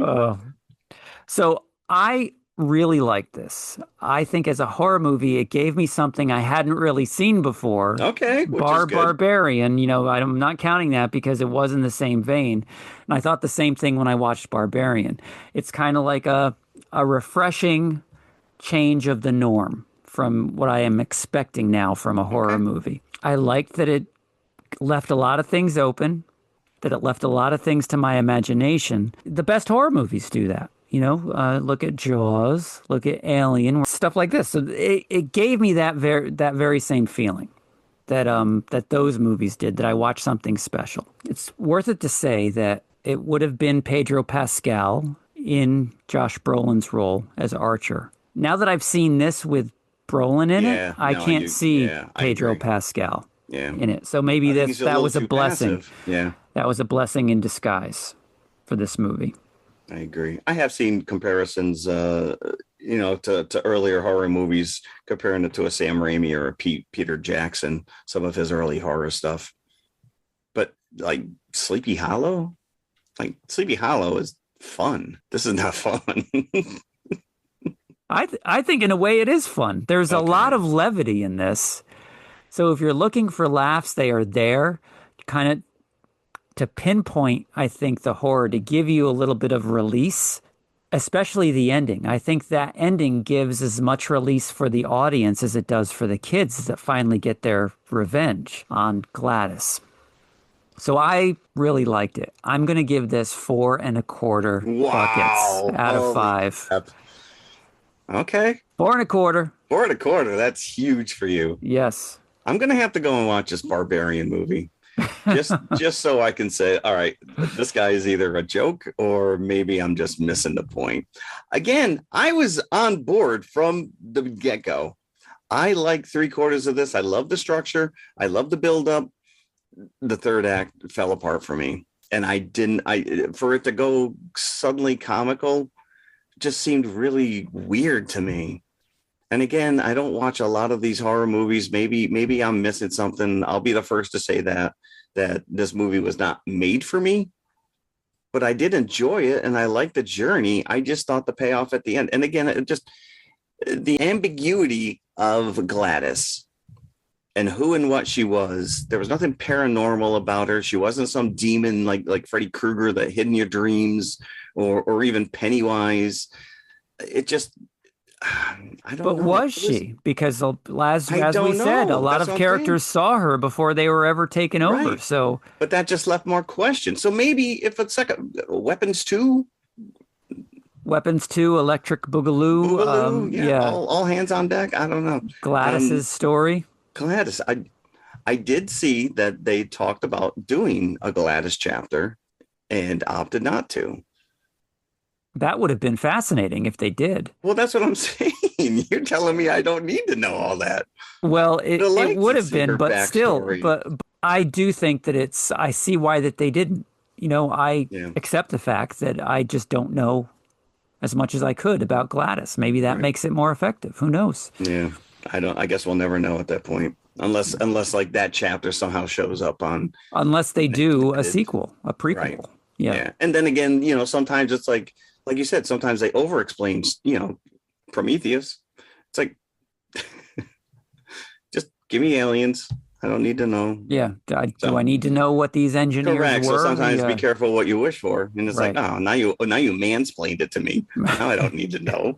So, but I did feel that it went on just a little too long. Like I'm like we're well into Alex's story, and I'm like, none of this is not like we're getting bits and pieces, but it's not a cohesive, like nothing's really paying off yet. You're getting a lot of little teases.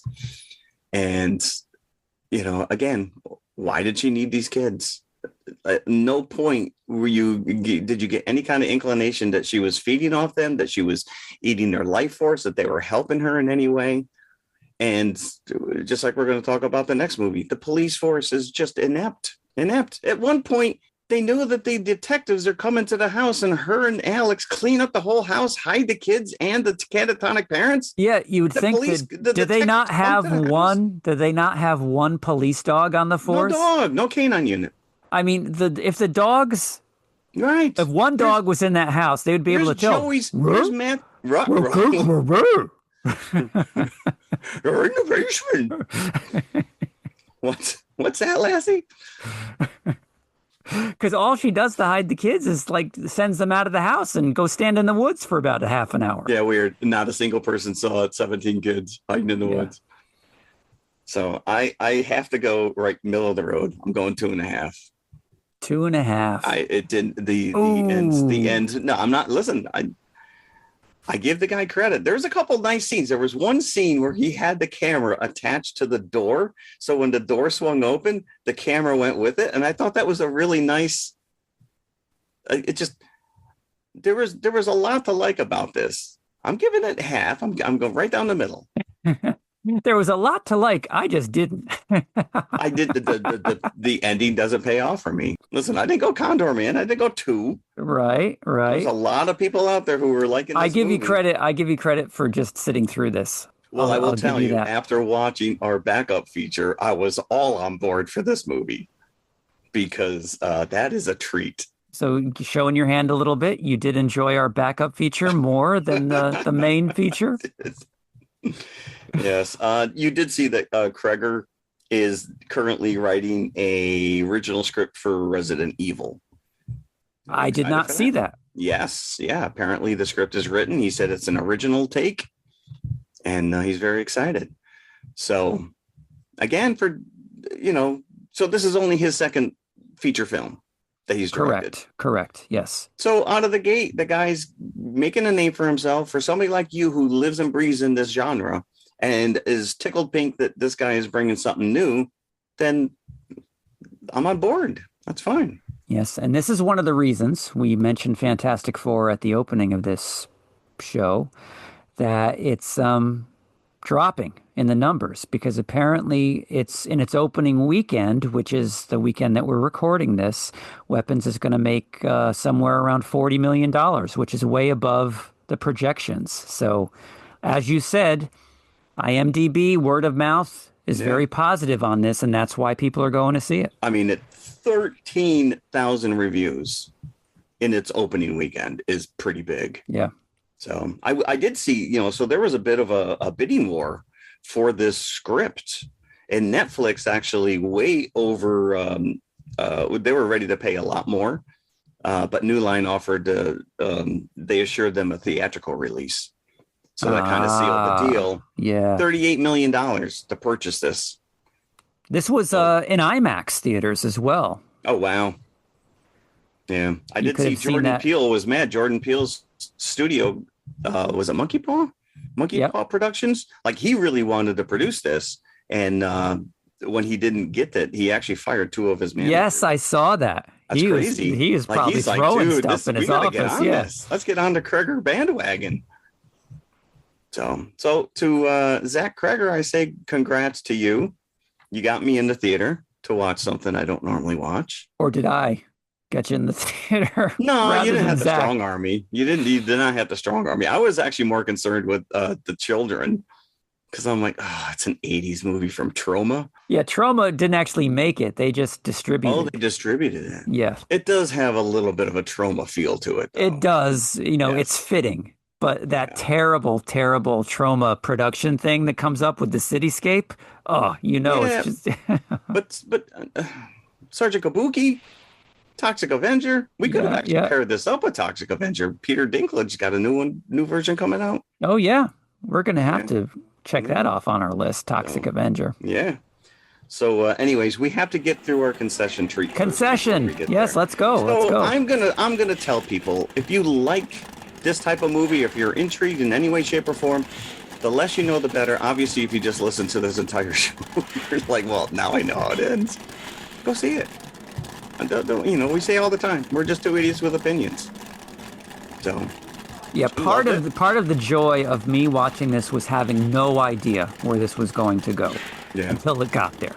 So that's. And I think that is the journey itself. It just seemed wonky for me, that payoff. That's all. All right, we're going to concession treat. It's my treat today. And so, I don't know. Maybe you can guess. One of our features was sour. The other one's going to be sweet. Mike and Ike? Nope. Sour Patch Kids. Sour Patch Kids. Sour Patch Kids. I'm like, what's a kid candy? I'm like, oh, Sour Patch Kids. I had to do a quick search. Did we do this before? No, we've not done Sour Patch Kids. I think Mike and Ike were 2 of the names of the kids that that were missing. And I think they were. Yeah. M and M were also in there. That's unbelievable that we haven't done Sour Patch Kids. I was amazed. I was like, all right. And even if we did, it's new to you. So we didn't. It's not on the list. So production of Sour Patch Kids took place in the early 1970s, created by Frank Galatoli, who worked for Jarrett International, which is a candy maker in Ontario, Canada. Now, Sour Patch Kids were not the original name. In the 70s, they were known as Marsmen. Marsmen? Yep, and they were originally shaped like Martians. They were jumping on the space craze. So the Apollo 11 moon landing was in 1969, and so there was a huge fascination with space exploration and space-themed product. So Marsmen it was. And they launched with 4 flavors: lemon, lime, orange, cherry, which I think is the go-to original 4 flavors for any new candy. True. Although grape is usually in there somewhere. That is true, yeah. So the first packaging actually featured a blonde boy who was based off Frank's son, Scott. And I thought that he was like the candy's mascot. And I'm like, but if you're labeling it Marsmen, why would you put a kid's face on there? Nothing, so that's kind of odd. Nothing space age about the packaging? Right. Put a rocket ship on there. So your candy's shaped like Martians. but the packaging does not reflect that. So that's kind of an odd. But anyways, in the early 80s, can you guess what new craze caused them to possibly change this product? Cabbage Patch Kids. Cabbage Patch Kids, correct. Yep. So pop culture, boom. 1980s, Marsmen quickly became the iconic Sour Patch So they Kids. existed as Marsmen throughout the length of the 70s. Yeah. How come I've never heard of Marsmen? I don't know. So I will tell you, the candy company, hold on, because I have this broken up. Just like every candy company we talk about, it's changed hands over the years. So it started with this Jarrett International in Canada. So maybe that's why. Maybe because it was Canadian. And then That's the answer to everything. It's Canadian. Know. And then in the 90s, Cadbury Adams acquired Sour Patch Kids. And then Cadbury Adams then sold the rights to Mondelez International, who currently handles the product. And that is the parent company of Nabisco. The parent company of Nabisco. Yeah. Okay. At least it's not the Ferrera chocolate. Ferrera. Yeah, they rear their ugly heads every time. Yep, that's a drinking game. Yep, take your shot. Yep. So Space Race out, Fat Cherub, creepy dolls are in. And so what's interesting is that the original concept was to copy the chubby-cheeked, dimpled appearance that made Cabbage Patch Kids. Company planned to have each colored candy have its own unique name and personality, just like the dolls. And a birth certificate for each piece of candy. Well, yeah, right. So each Cabbage Patch had its own name, had adoption papers, and then for the candy, a death certificate after you've eaten it. After you eat it. We'll wait till we get to some of the international candies because newly branded Sour Patch Kids hit the market in 1985 and quickly became a success. So, what makes it sour? Sour Patch Kids are gummy candies that are sweet and sour. That's literally, I think, their tagline. Sweet, then sour. They come in the form of small humanoid creatures, also known as the Sour Patch Kids. This candy is coated with a sour sugar-like coating and comes in a variety of colors and flavors. The sugar coating is made with a tartaric acid and citric acid that reacts with the saliva on the tongue to create a strong sour flavor before the sweet gummy candy under the coating is released to produce the sweet taste. So without that coating, right, it's your standard gummy. Yeah. Like if you were just to have it, if you were to rinse it off, yeah, you just have a gummy bear there. So it's that coating that gives it that Sour Patch quality. That mixture of whatever it is. So someone in the lab is sitting around licking this stuff going, not tart enough. So if they were to do like a Nabisco verse of movies, and Sour Patch Kids could be a horror movie, much in the vein of what we're talking about today. Sure. You eat them and then they possess you, just like that fungi. They reconfigure inside your stomach and they take over. And then you could control you like with like little... Just like Drax, like comes out from the inside. So in 1992, we talked about the packaging a little bit. They updated Scott, the kid on the cover, added a baseball cap, and then added a girl. The catchphrase now Scott is still on the package, but he's 40 years old. And actually, well, they got rid of him. Finally, they smartened up, and in 2010, the candies themselves became the mascot. Yeah, they look like on the package, just like if you're playing Candyland, right? One of those... Yes, gingerbread men, almost. Yep. Yeah. So, yeah, the catchphrase used to be sour, then sweet, and now it's just sour, sweet, gone. Some pop culture moments for this candy. World Gone Sour was a 3D side-scrolling platform game promoting Sour Patch Kids candy. The game was released December of 2011 for Windows and later came out on PlayStation Network and Xbox Live Arcade in April of 2012. So in the game, players would control a green Sour Patch Kid character through 14 levels, collecting followers and overcoming obstacles in a quest to be eaten. So you're running away from being consumed. And the point of the game was to sacrifice other Sour Patch Kids to progress, literally throwing your brethren under the bus or on the dinner plate in order to save yourself. Unfortunately, the game received mixed reviews from critics. Most gave it a mediocre to bad review, and it was delisted from PlayStation in 2015. Probably was still better than the Atari ET. Is this one of those candies that have also gone into the cereal market? I have a feeling I've seen Sour Patch Kids cereal. So let's go to that, because here are some of the alternate products. It's almost like you read my notes. We've been doing these way too long. Or I've had to deal with buying a child of mine various Sour Patch Kid flavored items. Listen, they are. I'm going to tell her they are addictive. They're absolutely addictive. Yeah. Once that sour taste goes away and you get nothing but the gummies, you're like, yeah. Because I do know that there's one that, just like the Necco wafers, where you can get just the chocolate, you can get just the watermelon flavor of Sour Patch Kids. Okay. That's a big flavor, apparently. Watermelon. I like the green apple. I'm a green apple guy. So in 2014, they introduced a Sour Patch Kids gum. So I'm assuming it's the same concept, that it's got like a sugar coating. In 2018, there was a huge glut of products. Sour Patch Kids flavored ice cream by Dreyer's. We had Sour Patch Kids flavored ice pops by J&J Snack Foods. And as you mentioned, Sour Patch Kids cereal by Post. And there was a new flavor introduced called Fire. Adds a kick of heat aftertaste to the sour and sweet taste. So you got sour, sweet, and then hot. What are those hot fireballs? Cinnamon. They also introduced a number of follow-up products. Sour Patch Exploders, with a softer interior, with new flavors including Raspberry Lemon Rush and Grapeberry Surge. So there's a bunch of stuff out there, but this was the funnest one for me. 2020, Mobcraft Beer created Sour Catch, a Belgian-style pale ale with Sour Patch Kids. With Sour Patch Kids. The slogan, sweet then sour, then barrel aged.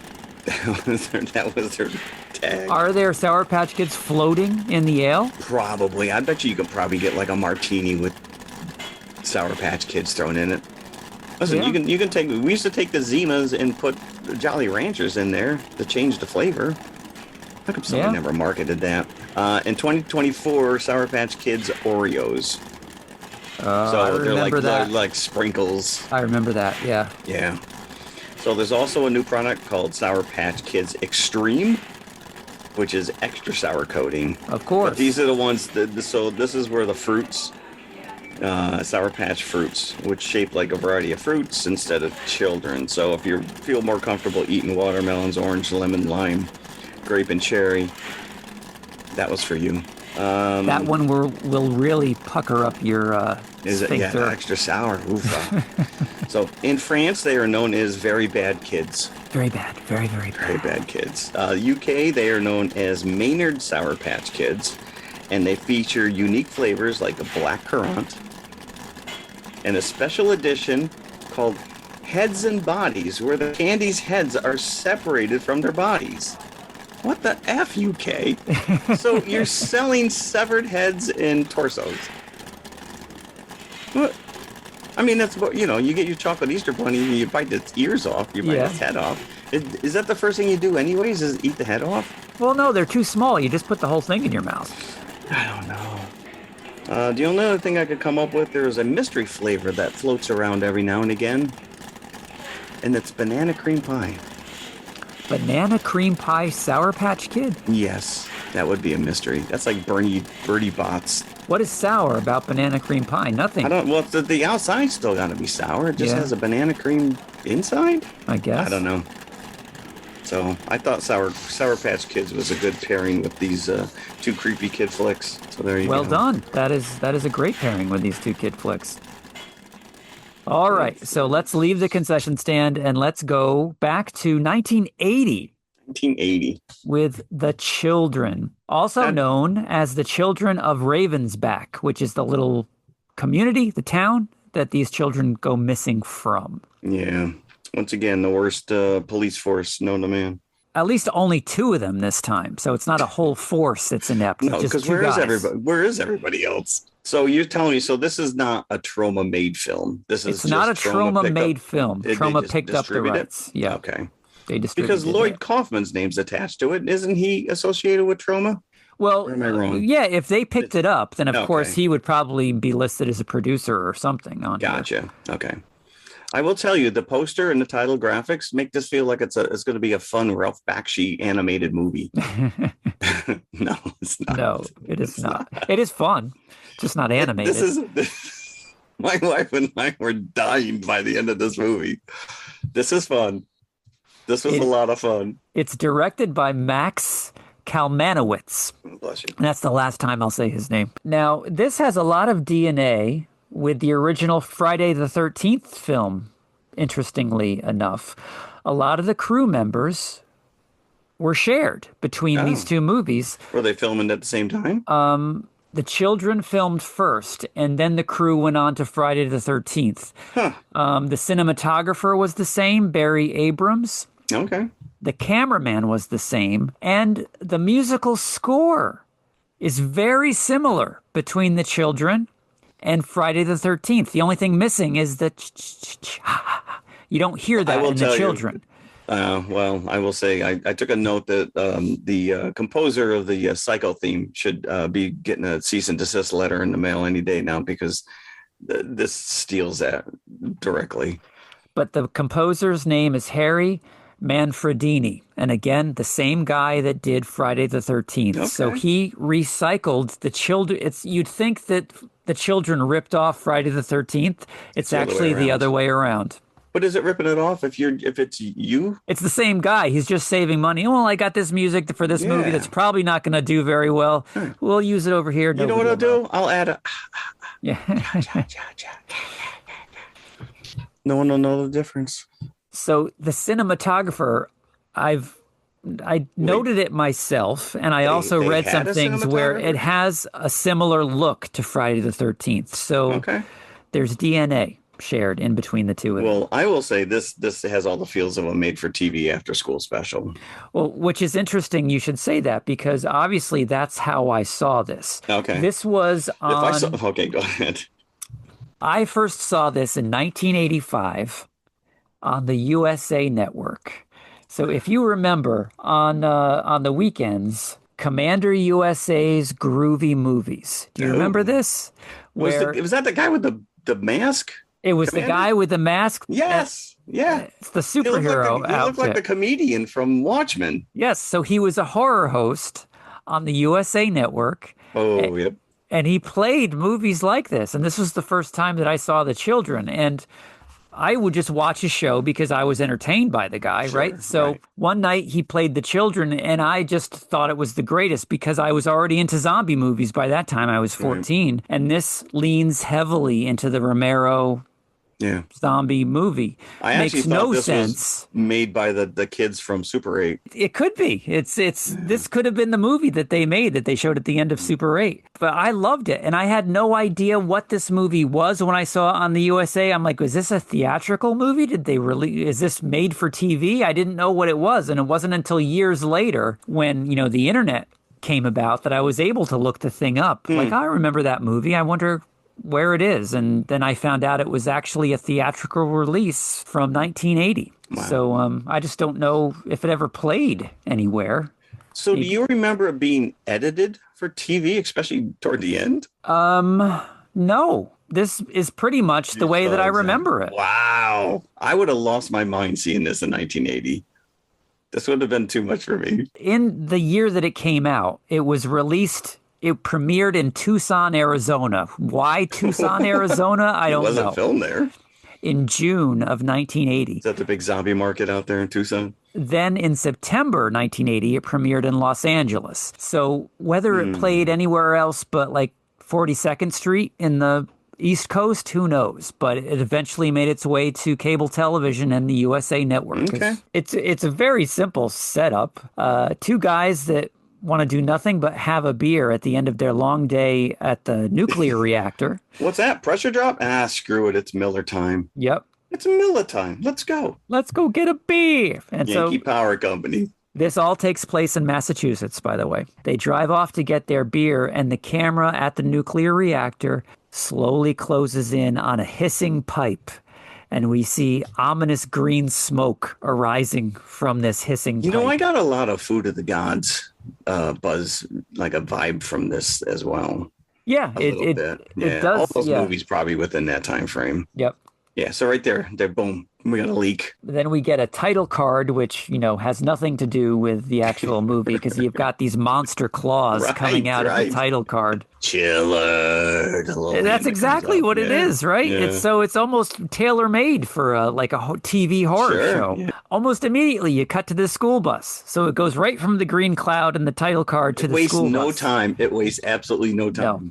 Yeah. And these kids are the most easily amused kids, like in the history of kids. They're just singing over and over again, 99 bottles of beer on the wall, 99 bottles of beer. And then they start singing an ode to their bus driver.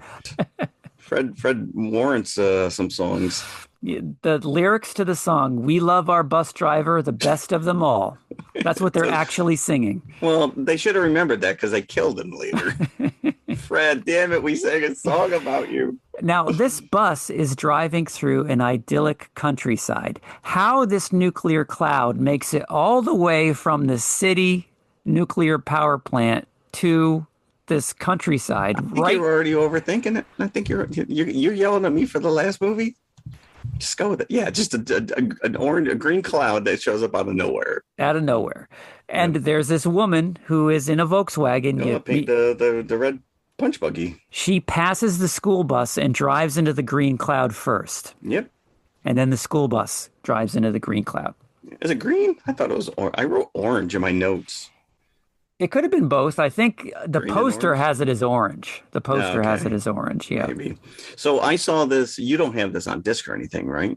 I don't. I actually tried to get it on disc just so I could hear some commentaries, but it's out of print at this point. Was it Prime that we found it? Yes, I watched it on Prime. So the one thing I'll say, it looks great, except for like every now and again, like right where the film reels clip over. Like if you're old school and used to watch movies in the theater where they actually had to the projections had to change the spools. The little circle. You would get the little cigarette burn in the upper right-hand corner. It would get really scratchy, and then you'd see the cigarette burn, and then it would come back and be scratchy and then be cleaned up again. It was almost like someone didn't clean up that part of the movie. Because for the most part, it looked great. But there was a couple scenes like that, and I'm just like, that's weird. Yeah, it's probably the best print that they could find. Who knows? Yeah. But this is the first time we meet the incompetent sheriff. Right after we see the bus drive through the cloud, you cut to the diner where the sheriff is making eyes at the waitress behind the counter. Yeah, well, listen, I think bras are optional at Colin's Diner. Yeah. Yep. I think she was the daily special. So are buttons, apparently. At the... She was a redheaded waitress. So Billy Hart, who is the sheriff of Ravensback, that might have been her name as Raven. And he makes a date with her a little bit later on, which unfortunately he never gets to go on. He doesn't go. Poor Billy. But he leaves the diner and he's, on his route, and he immediately comes upon the bus pulled over. It's just like in the middle of the road and there's nobody on the bus. Yeah, the continuity editor lets us go because the bus is on one side of the road, like for the first 20 minutes. And then when they go back to the cemetery, it's parked on the other side of the road. And there it sits for the rest of the movie. And I think the sheriff may have moved it. You just never got to see that in the actual movie itself. Maybe it's on the special features. But as he's going through the bus and like seeing that there's nobody on it, he looks at a cover of Newsweek magazine with Sigourney Weaver on the cover from Alien. So this was filmed during the summer of 1979 when that Newsweek would have been on the actual news. Maybe that's what Fred was doing out in the woods. But yeah, he's amused to find Fred's hat. No kids, no bus driver. No. But he's like amused. Oh, that's Fred's hat. Never once do they go into the woods looking for the kids. No. He looks at the bus, just gets in his car and leaves, And he goes, drives away. There's an abandoned bus. Happens every day. So again, you start to meet the families of these. There's only 5 kids that are on the bus when it goes through the cloud. You see them drop off one kid and then it goes through the cloud. That kid dodged a bullet. All right, see you tomorrow. No, you won't. You start to meet the families of these kids, and you've got more questions about the families than you have about the kids themselves. Well, just like the previous movie. It's not about the kids. There's one of the moms I think is crazy. She's just playing piano, and she has her psychologist. So hold on, because we start with the farmer's daughter on the side of the road selling watermelons. And I'm like, I don't think she's selling watermelons. Like, she's dating the deputy? Yes. Who looks like he's about 12. Yep. She looks about 14. The farmer comes along. I'm like, haven't you ever heard about the farmer's daughter jokes? Like, I wouldn't be trusting this guy. I don't know. Harry was the deputy. But the sheriff goes to the first parent, who is the crazy blonde lady playing piano. And her psychiatrist, who apparently lives with her, is just hanging out in her bikini. In a bikini, which always makes me laugh. Women don't want to see you in their underwear. And yet we'll walk around in an itty bitty tiny bikini. It's okay. It's like, what are you looking at? It's time for your codeine, honey. Oh, is Billy home? I don't know. Did you hear him? None of these parents seem to care that their kids are missing, or even question it that they're not home. Right. So the sheriff's asking because this is the doctor, Dr. Gould, who's in her bikini. Has so-and-so come home yet? No, we haven't seen them come home yet. Don't tell the crazy lady. This will just make her more crazy. Right. Take your codeine and go to bed. So the sheriff has no success there. Then he goes to another family where the mother's topless, sitting at the pool. What is going on here? And there's a buff guy lifting weights. I'm like, this is the most disturbing part of this whole movie. They're getting ready for like an orgy or something. The participants haven't shown up yet. She's like drinking afternoon delight there. Yep. And they are not worried about their kid whatsoever. No, and the acting here is horrific. Like at one point he says something about kidnapping. How exciting. You should be concerned that your kid may be kidnapped. So now the sheriff says, okay, maybe I should set up a roadblock, because his mind goes to, okay, these kids have been abducted by somebody. Hold on. Is this the same mom when he goes, I'm looking for Janet. And she goes, ain't she a little young for you? She's only 9. What? It is the same mom. Okay. That's a little much. That's not what I meant, ma'am. Yeah, okay. But you're right. Roadblock. So he sends his 12-year-old deputy. So the 12-year-old deputy has to stop feeling up. Roadblock, more like a cop block. You know what I'm saying? Because he had to leave his girlfriend behind. And he immediately deputizes these 2 yokums. And all they're talking about is sleeping with the guy's girlfriend, who just thinks it's funny. They're cucking it up with shotguns there. Yeah. We'll watch that. Yeah, there's roadblock. And then bikini doctor gets dressed. She goes with the sheriff to where the bus is. They both go on the bus. Yeah, this is Tommy's Peanuts lunchbox. Oh, yeah, yep. The Snoopy lunchbox. Yeah. The Snoopy lunchbox. She says, okay, sheriff, now I think something's up. I'll go home and wait for Tommy. Go off and do whatever you're going to do. You do whatever you do. So the sheriff goes. She's about to get in her car, and she hears something in the cemetery, which the bus is parked right outside of. Yeah. So she goes up to investigate, and she finds the body of the bus driver behind a gravestone. And his face is it's just like a mess of melted pepperoni. Oh, he looks like Pizza the Hut. Yeah. And then anorexic Pizza the Hut. So he's like, yeah. It's like, what? He actually looks like he just got off stage from Guar. Like he's one of those guys. Does. He was too close to the stage. So yeah, he's mutilated. But she does see like a kid kind of popping in and out from behind the headstone. And he's, giggling in a very creepy kid way. Yeah, that's usually when you're like, all right, Tommy, what are you doing? Walk away. So she steps over the dead body to investigate the creepy kid giggling behind the headstones. Mm-hmm. So there it is. She comes upon Tommy, who's got black fingernails and a very zombified look, and he reaches his arms out to her. Yeah, okay, I'll hug you. I'm glad to see. Oh, no! Ah! So now, apparently, what has happened to these kids is that when they've gone through the radioactive cloud, they now have radioactive powers, and they've become homicidal. So whenever they were weaponized. Whenever they see anyone else, they want to touch them with their hands, and once they do, they melt them into Pizza the Hut, as you said. Because now we have like a Lon Chaney Wolfman dissolve of this woman melting into Pizza the Hut. Tommy leaves 2 dead bodies in the cemetery. Yeah. And then we meet the woman at the general store. There's probably about, 8 people that live in this town that we're introduced to. Yeah. Yeah, Molly. So there's a guy there buying oil, and she's giving him crap, and I'm like, he's keeping you in business buying this oil. Maybe you shouldn't be harassing him. And then one of the girls on the bus, one of the zombie girls, you see her just walking through the woods, and she comes upon a guy who's having car trouble. And just as she's about to come out of the woods to get him, the sheriff pulls up to help him out. So later in the movie, she wouldn't care about attacking 2 guys, but she's like, oh, I better hide myself. This is the guy that bought the oil and then immediately breaks down. Yeah.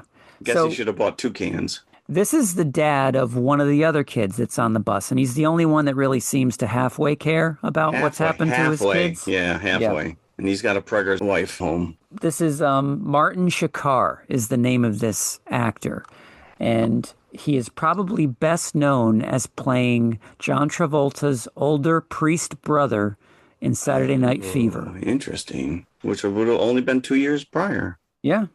So he sunk very low in 2 years. Well, I wouldn't even have used the word actor. So you're generous. So now the sheriff, after he helps out this guy with his car, he says, I'm going to the last set of parents I haven't talked to you yet, the Chandlers. So the Chandlers make an appearance in this movie. I don't know if you caught on that or not. I did not, actually. So the Chandlers were the ones, the mother and father, that both get killed one after the other on their front porch. Because, they didn't put up much of a fight, huh? But yeah, because that girl, they just both go to hug their girl that they haven't seen for hours, and they both get melted. Daddy! Yep. So these zombies, they don't want to eat you. They do have the capacity to still talk. They just want to burn you with their hands. Yeah. That's their MO, is they burn you with their hands. Do they need more? I don't know. Right. They can't turn other people into zombies. No, not at all. Yeah. No. That's their sole purpose now, is to just burn people. Then we get like a Bob Guccione type character. Yeah, who is this guy? Father Guido Sarducci? Like, what? I'm like, is this guy a gay pimp? He just, and this goes nowhere. He just shows up. He can't get through the roadblock. So he was going to visit the set of parents that are naked by the pool. So maybe it's going to be, he was a pimp then. So this is funny. This actor, quote unquote, that played this part apparently was the drug dealer of some of the crew that made this movie. All right, fair enough. So they put him in the movie as that. So that's apparently what this character is supposed to be, a drug dealer going to the parents' house to have a party. I would like to have seen him demised, but yeah. So then we get, unfortunately, the farmer's daughter also gets killed because her brother has come home. Yeah. And what's the matter with you, Paul? You think that she's going to survive because he's trying to hug her. She's like, you creep. Why are you trying to touch me? Yeah. Yeah. That tank top's working overtime, by the way. Yeah. Yeah. Her brother just wearing that horrendous Adam Rich hairstyle from 1980. It's horrific in itself. That bowl cut. What's wrong with you, Paul? Did you see my hair? He's front and center on the poster, that bowl cut. Sure. Yeah, that was fashionable back then. It's like a homicidal cousin Oliver from Brady Bunch. It was just Veronica. Yeah, he was on his way to the Brady house. And then the farmer actually comes home right after the daughter gets killed, and he reaches out, Daddy, and kills him too. So he's worked all day. Yeah. Can I just relax for 5 minutes? No, you got to kill me. The body count is piling up. So the guy that has the Mr. Saturday Night Fever, who had the car trouble, makes it home to his pregnant wife. And you realize that the pregnant wife is the same woman in the Volkswagen that drove through the radioactive cloud. But nothing was wrong with her. She's not acting homicidal or anything. Wait a minute. Oh, I didn't pick up on that. Yes. Okay, so that explains the end of the movie then, because to me the end of the movie made no sense. Because she says he when he gets home, he asks her if the kid is home yet.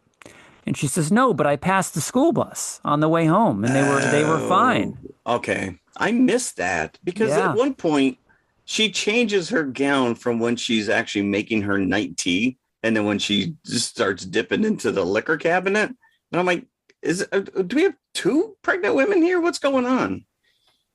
But yeah, this woman should be killed just for the fact that she's pregnant, drinking, and smoking. And she sounds like she's got a 2-pack a day habit when she talks. Yeah, no, No, she's not home yet. Right. Everybody seems really concerned with Fred and Tommy.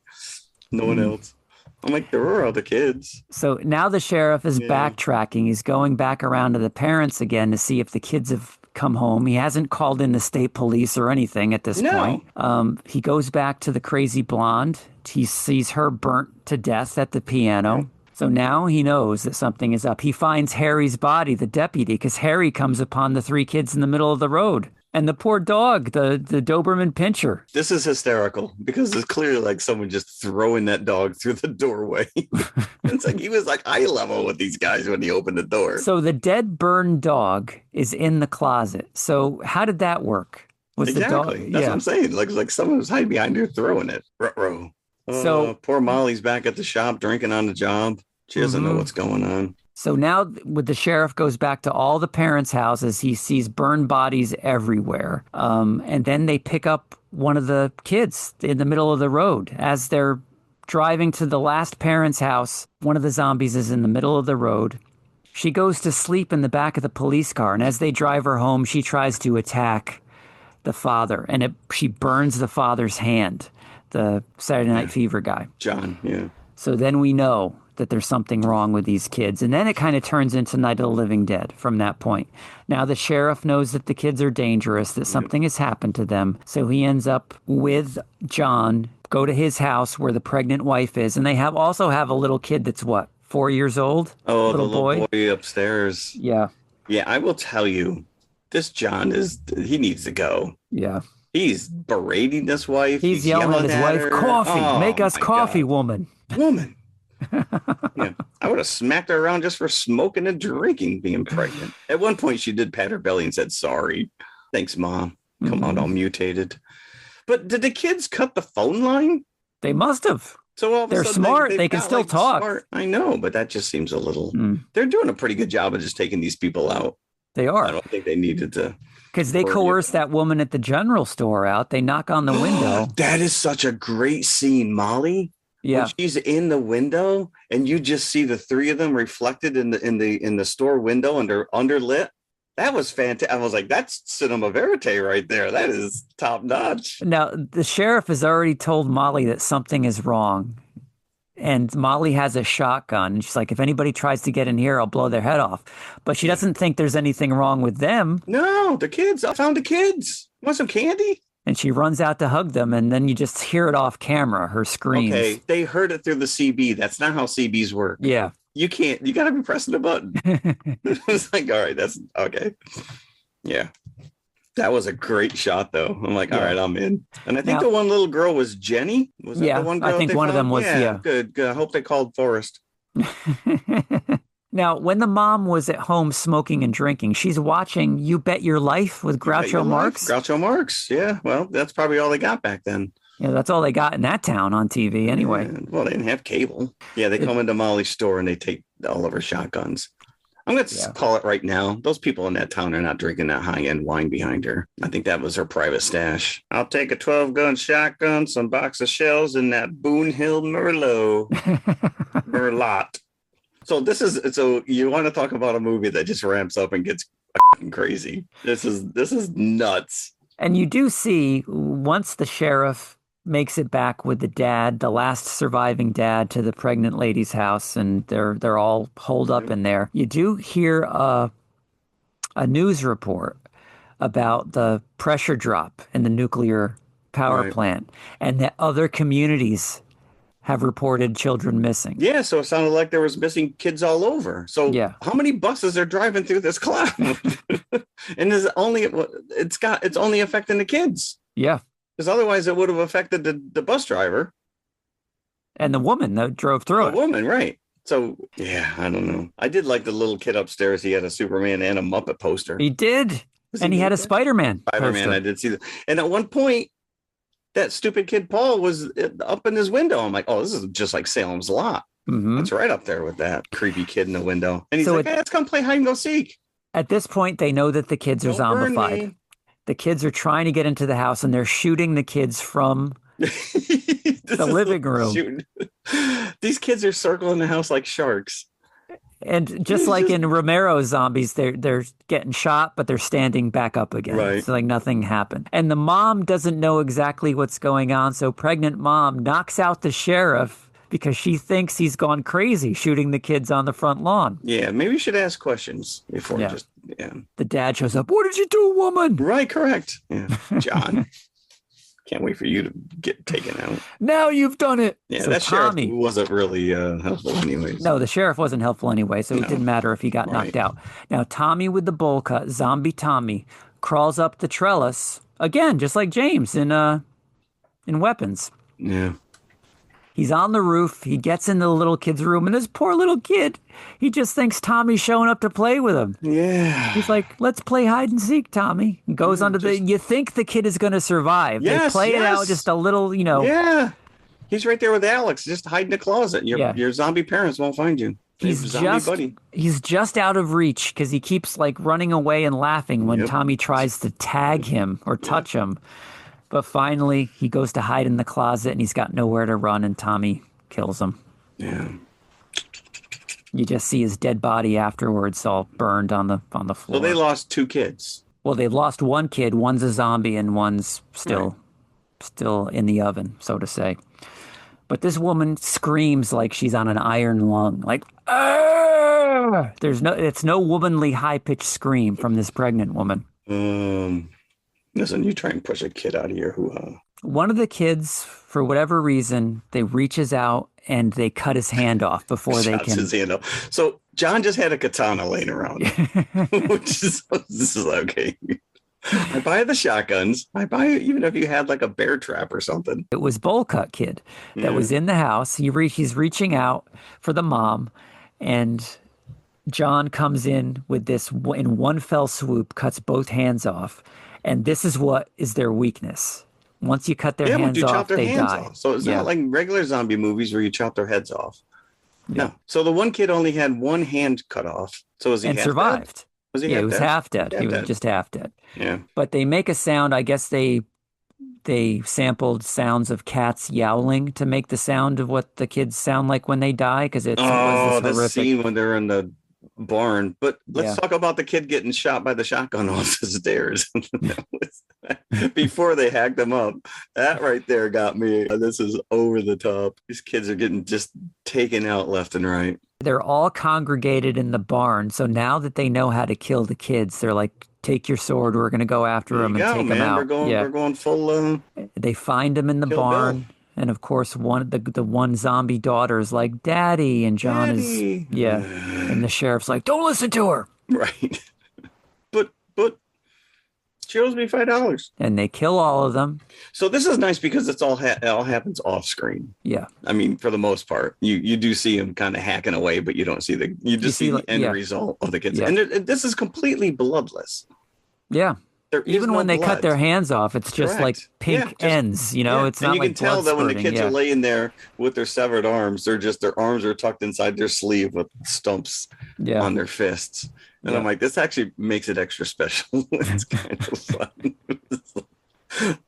Cregger, you want to know how to end a movie right here? This is it.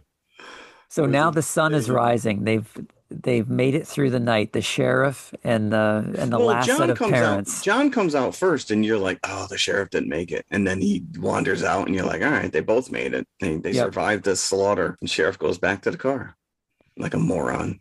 And you get the one last jump scare because they only cut the one hand off that last zombie, but she's still in the back seat of the car. We never see the 2 deputized morons again. No, I would have liked to have seen them get burned. Right? Yeah. Something. The drug dealer. They should have shown him get burned. Right. Yeah. Or at least make a drug deal to these 2 idiots at the end of the movie. They're the only ones that survive. But yeah, the sheriff finally gets it just as the sun is rising. Yeah. So now it's only the husband and wife that's left. And the wife, of course, goes into labor that minute. Well, that would traumatize, Yeah. The baby is coming. John, I need you to get towels. I need you to get water. So John, a doctor. So he successfully delivers the baby. Oh, this kid's mutated from the booze and Marlboro Lights alone. As the baby is breastfeeding, and you could tell it's a stunt breast, right? Not a real breast. Stunt breast. the little baby hand. Bring in the stunt breast. You see the little baby hand, the fingernails turn black, right? As the father is watching this idyllic scene. The baby's hand is right on the mother's skin. Sure. So as soon as it turns black, she's gonna burn, consumed, and then he's gonna have to kill the baby. He's gonna have to cut the hands off the baby. This is how Rosemary's Baby. This is what happened. Yeah, Hillbilly Baby.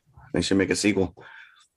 Baby just roaming the countryside. This just, when seeing this as a 14-year-old, just knocked me for a loop after I saw it. I can't imagine. Like I said, if I saw this in 1980, I would have been like, well, I'm traumatized. It wouldn't take much for me back. But then I never saw it again from that point on. I don't know if USA ever showed it again. If they did, I never caught it. For years, I went by, just had this movie in my memory. Like, it's one of those things, did I imagine it or did I actually see it? And eventually it turned up on Netflix when they had the DVD service for the mail-in DVD service. I think Troma Video put it out on DVD. I found it on the Netflix website and I rented it from Netflix, and then it showed up for streaming, and I've seen it several times. But did you rent it going, I wonder if this is the movie I'm thinking of? Or no, did you see it and immediately at went, that holy point, crap, that's his movie? At that point, movie was always in the back of my mind. So as soon as the internet was available, at some point I looked it up and I realized I wasn't imagining it. Yeah, because I'm on a Facebook group, and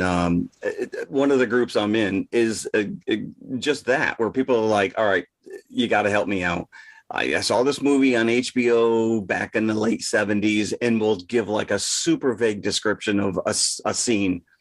And 98% of the time, someone's able to tell them what that movie was. And I remember when we first started this podcast, there was a scene that stuck in my head from something I saw on TV years ago of a lizard man breaking through a wall. There was like a bank of computers, people like sitting in like a lab, you know, the old school reel-to-reel tapes from the 60s. And I never knew what it was. And this was when Mike was still on the podcast. And we figured out it was an episode of Kolchak. Yes. Night Stalker. And I saw it years later, and I'm just like, holy crap, there it is. Yeah. It's amazing when you could actually put a name to it, and you're like, that's it. That's the movie I remember. That's the same thing with Snow Beast.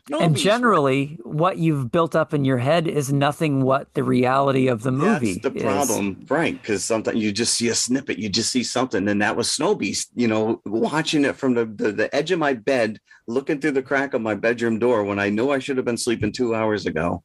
And all you just remember is the creature outside the barn in the snow, and you just saw a hand, and you saw, you know, and then you watch it and you're like, there it is. So I was on the edge of my seat watching this movie as a kid, and then just not seeing it again after that. Right. So it always bugged me. And then you go to school and you're like, holy crap, I saw the craziest movie. And they're like, that didn't happen. Yeah, that's exactly what it was. Yeah. No, I'm telling you. I will say that, unfortunately, now Amazon Prime algorithms think I like this crap. So they're just recommending all this other shit for me. They're like, hey, if you like this movie, I'm like, no. You know, what's funny is that even though I watch horror movies on a regular basis on Amazon, this never shows up in my algorithm. I had to go seek it out. Dig deep. Yeah. And I think it's The Children from Hell or something when it's released over in foreign, because I found the foreign movie poster and it actually has the tagline. That's what the title is? Okay. I think it, So would you qualify this as a zombie movie? I would think so. Yeah. Yeah, because they're not of their own minds. And it's funny is you can tell when they're probably directing these kids, this is what kids would think a zombie does. Just put your arms out, you know, just like Frankenstein. Yeah. Yeah. Well, that's the only weapons they have are their hands. Yeah. I wonder what would happen if they touched you with their feet. Oh, they probably have black toenails. I don't want to find out. They probably would anyway, right? And there is that scene at the end when they just pan across and you just see all the body parts of these kids laying around.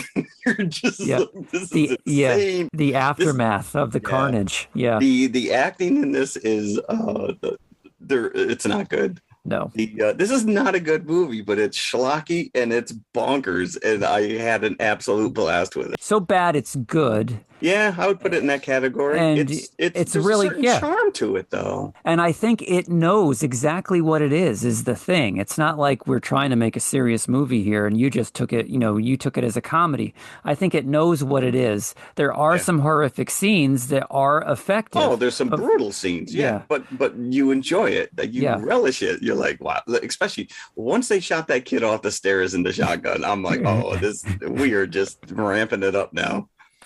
So this is why I love horror movies. A movie like this. Yeah. This is exactly why I love horror movies. So buckets wise, I gave Weapons, 4.25? 4.25. I'm giving this 4. Wow. I'm giving this 4 buckets. All right. I'm up in my game from Weapons. I'm gonna go 3.25. 3.25. Well, this is enjoyable. It is. It really is. I liked it.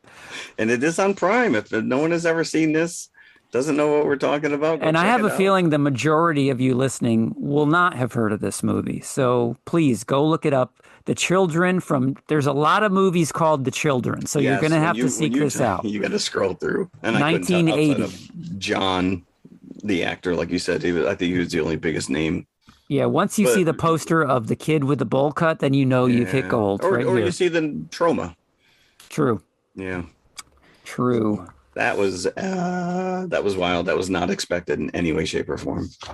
And so, I already mentioned this before, but just going back to this, and I wonder when I saw this on the USA Network. So I was trying to pinpoint what exact show, and then I came upon this Commander USA groovy movie, and I'm like, had forgotten all about that guy. Yeah, as soon as you mentioned that name, I'm like, yep, that's the guy with the cigar and the Robin mask. Yeah.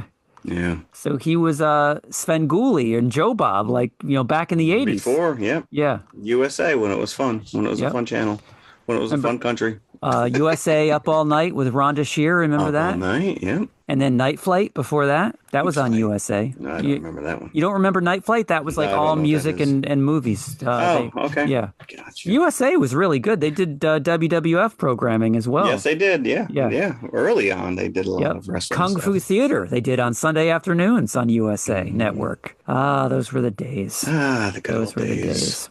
Yes. So what else did we do, Jim? Well, I watched, surprise, surprise, another horror movie. No, not Joe Bob. Okay. But another movie on Shudder, which just premiered on Shudder just a couple of nights ago, Clown in a Cornfield. And it is exactly... Nope. It is exactly what that title entails. It is a clown in a cornfield. Yeah. Clown in a cornfield. Yes. So if you like horror movies, you will like Clown. And that's all I got to say. I don't even want to go into the plot. But yeah, recommended. Clown in a Cornfield. This is a new movie. It's 2025. It played briefly in theaters, produced by Shudder. So it is a Shudder movie and just showed up on the streaming service. Yikes. Clown in a Cornfield. I don't even want to look at the poster. Yeah, I don't have to tell you what it's about because I just give you the... You know what? But they're smart enough that they were like, you know what? We're not even going to get clever with it. It's based on a novel, believe it or not. A literary giant, huh? Yeah. Okay. Clown in a Cornfield. I will not be checking that out. I want nothing to do with it. Corny. I hear you. Okay. All right. So I mentioned last episode that I was watching the X-Files on Comet TV. Yes. And apparently my television is now stuck on Comet TV because every time I turn it on, it's there. And I will say, you just mentioned USA Network and all the fun stuff that they're showing. So Comet TV, they had Dark Crystal and Labyrinth marathon the other day. I was like, oh, this is kind of fun. Yeah. But directly afterwards, up comes Space Truckers from 1999. Now, this is a very, very low budget, Big Trouble in Little China vibe. Is this Dennis Hopper? Dennis Hopper. Yes. And there's not much you can really say about this movie other than the fact that if you want to see George Wendt sucker punch Dennis Hopper and then get sucked out into space ass first, this movie's for you. It is so ridiculously over the top. And Steven Dorff is in this. It may very well be his first movie. Dorff on Golf is in this? Dorff on Golf, yes. Yeah, it's amazing. He's a space trucker, and he's Interpork is the name of the company, and he's transporting square pigs, which predates Minecraft by a long time. Wow. It is bad. It is really bad. So, but I watched it. And George Wentz he plays his boss like at the beginning of the movie. This has popped up on Prime. I don't know if it still is available on Prime, but I've always bypassed it. Like, maybe if there's nothing else, one day I'll watch it. I mean, they really missed the ball, back in the day when the Convoy and CB radios were a big thing. But it's something to behold. So, and I already mentioned Eyes of Wakanda at the beginning of the show. And the only thing, we didn't really talk about trailers. You said you did not see this Black Phone 2 trailer. I did not. No, they didn't play that. But we do have, I'm just looking at like some of these movies coming up for end of year. We got Tron Ares, which I know you're going to go kicking and screaming. That actually was the first time I've seen this particular trailer for Tron Ares before Weapons, and it looked pretty good. It looks gorgeous. Yeah. I mean, you got the Nine Inch Nails. Well, who was it? Daft Punk was the Legacy soundtrack. Yep. Yeah. And so it doesn't look like it picks up that much from Legacy. It looks like its own contained story. You do have Flynn coming back in. Yeah. So it's interesting for a movie that came out in 82 for them to somehow try and reinvigorate this franchise. I'm intrigued. I don't know if I buy the whole bringing the characters into real world, but I guess we'll stick it out. Yeah. You mentioned to us off air, Nobody 2 is dropping. Yes. And that was a super fun movie with Bob Odenkirk. It was, yeah. I think that's on Prime now, actually. Nobody. The first Nobody. Yeah. Yeah. I actually convinced my son to watch it, and he was like, holy crap, that's amazing. Yeah. The Long Walk. Are you familiar with the Stephen King book? Yes. I think it was a Bachman book, if I'm not mistaken. One of those Richard Bachman ones. Well, they're touting it as King. Well, of course, that's his Bachman persona. Yeah. So that looks interesting with Mark Hamill. Yes. I forgot he was in it. Yeah, you're right. Yeah. Obviously, we have Wicked for Good coming up toward the end of the year. Predator Badlands. Caught Stealing. Have you seen this trailer? This is bounced around. What's his name? Butler from Elvis is Austin in it. Butler. Austin Butler. What's his name? Matt Smith from Doctor Who is in it. Tom Hardy's not in it, is he? Tom Hardy is not. Running Man, which I'm not entirely sure I know. Tom Hardy. I don't know what to make of this Running Man. I'll give that a shot. That looks pretty good. Okay. So we have some movies coming up here toward the end of the year, getting back into it a little bit. We're not even going to mention Avatar 3. Yeah, we got to see Avatar 2 before we see Avatar 3. I know.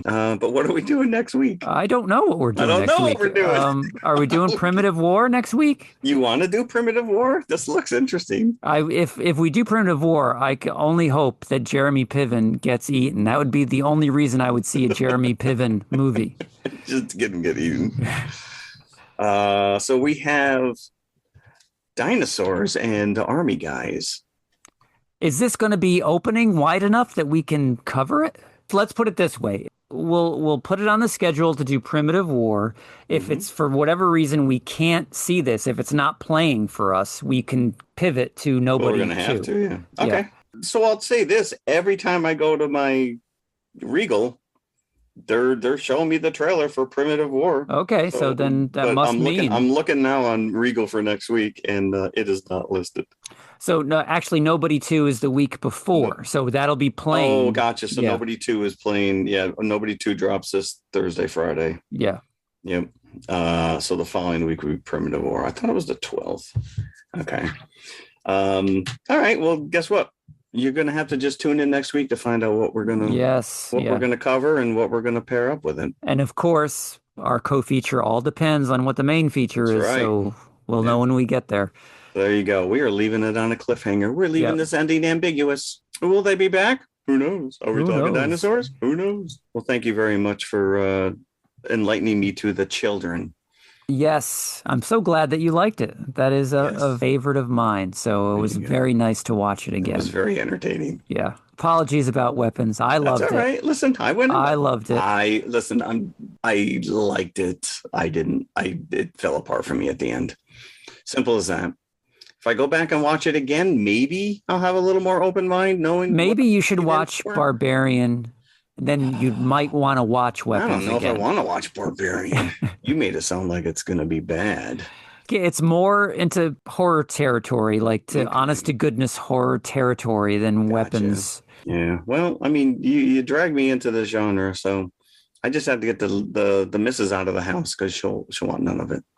Well, she watched The Children, didn't she? No. The Children, yeah. But The Children I think she just watched the last 10 minutes with me when Shotguns came out. And then we were just chuckling it up. There's a good portion where she can just sit on the couch and read her book and be oblivious to what I'm watching. Right. And then there's other times she's like, I can't sit here. So, but so there you go. Weapons of Children. All right. Go check them out. And, thanks for listening. Until next week. Yes. Thank you very much. Appreciate it. Go check us out on YouTube. Subscribe.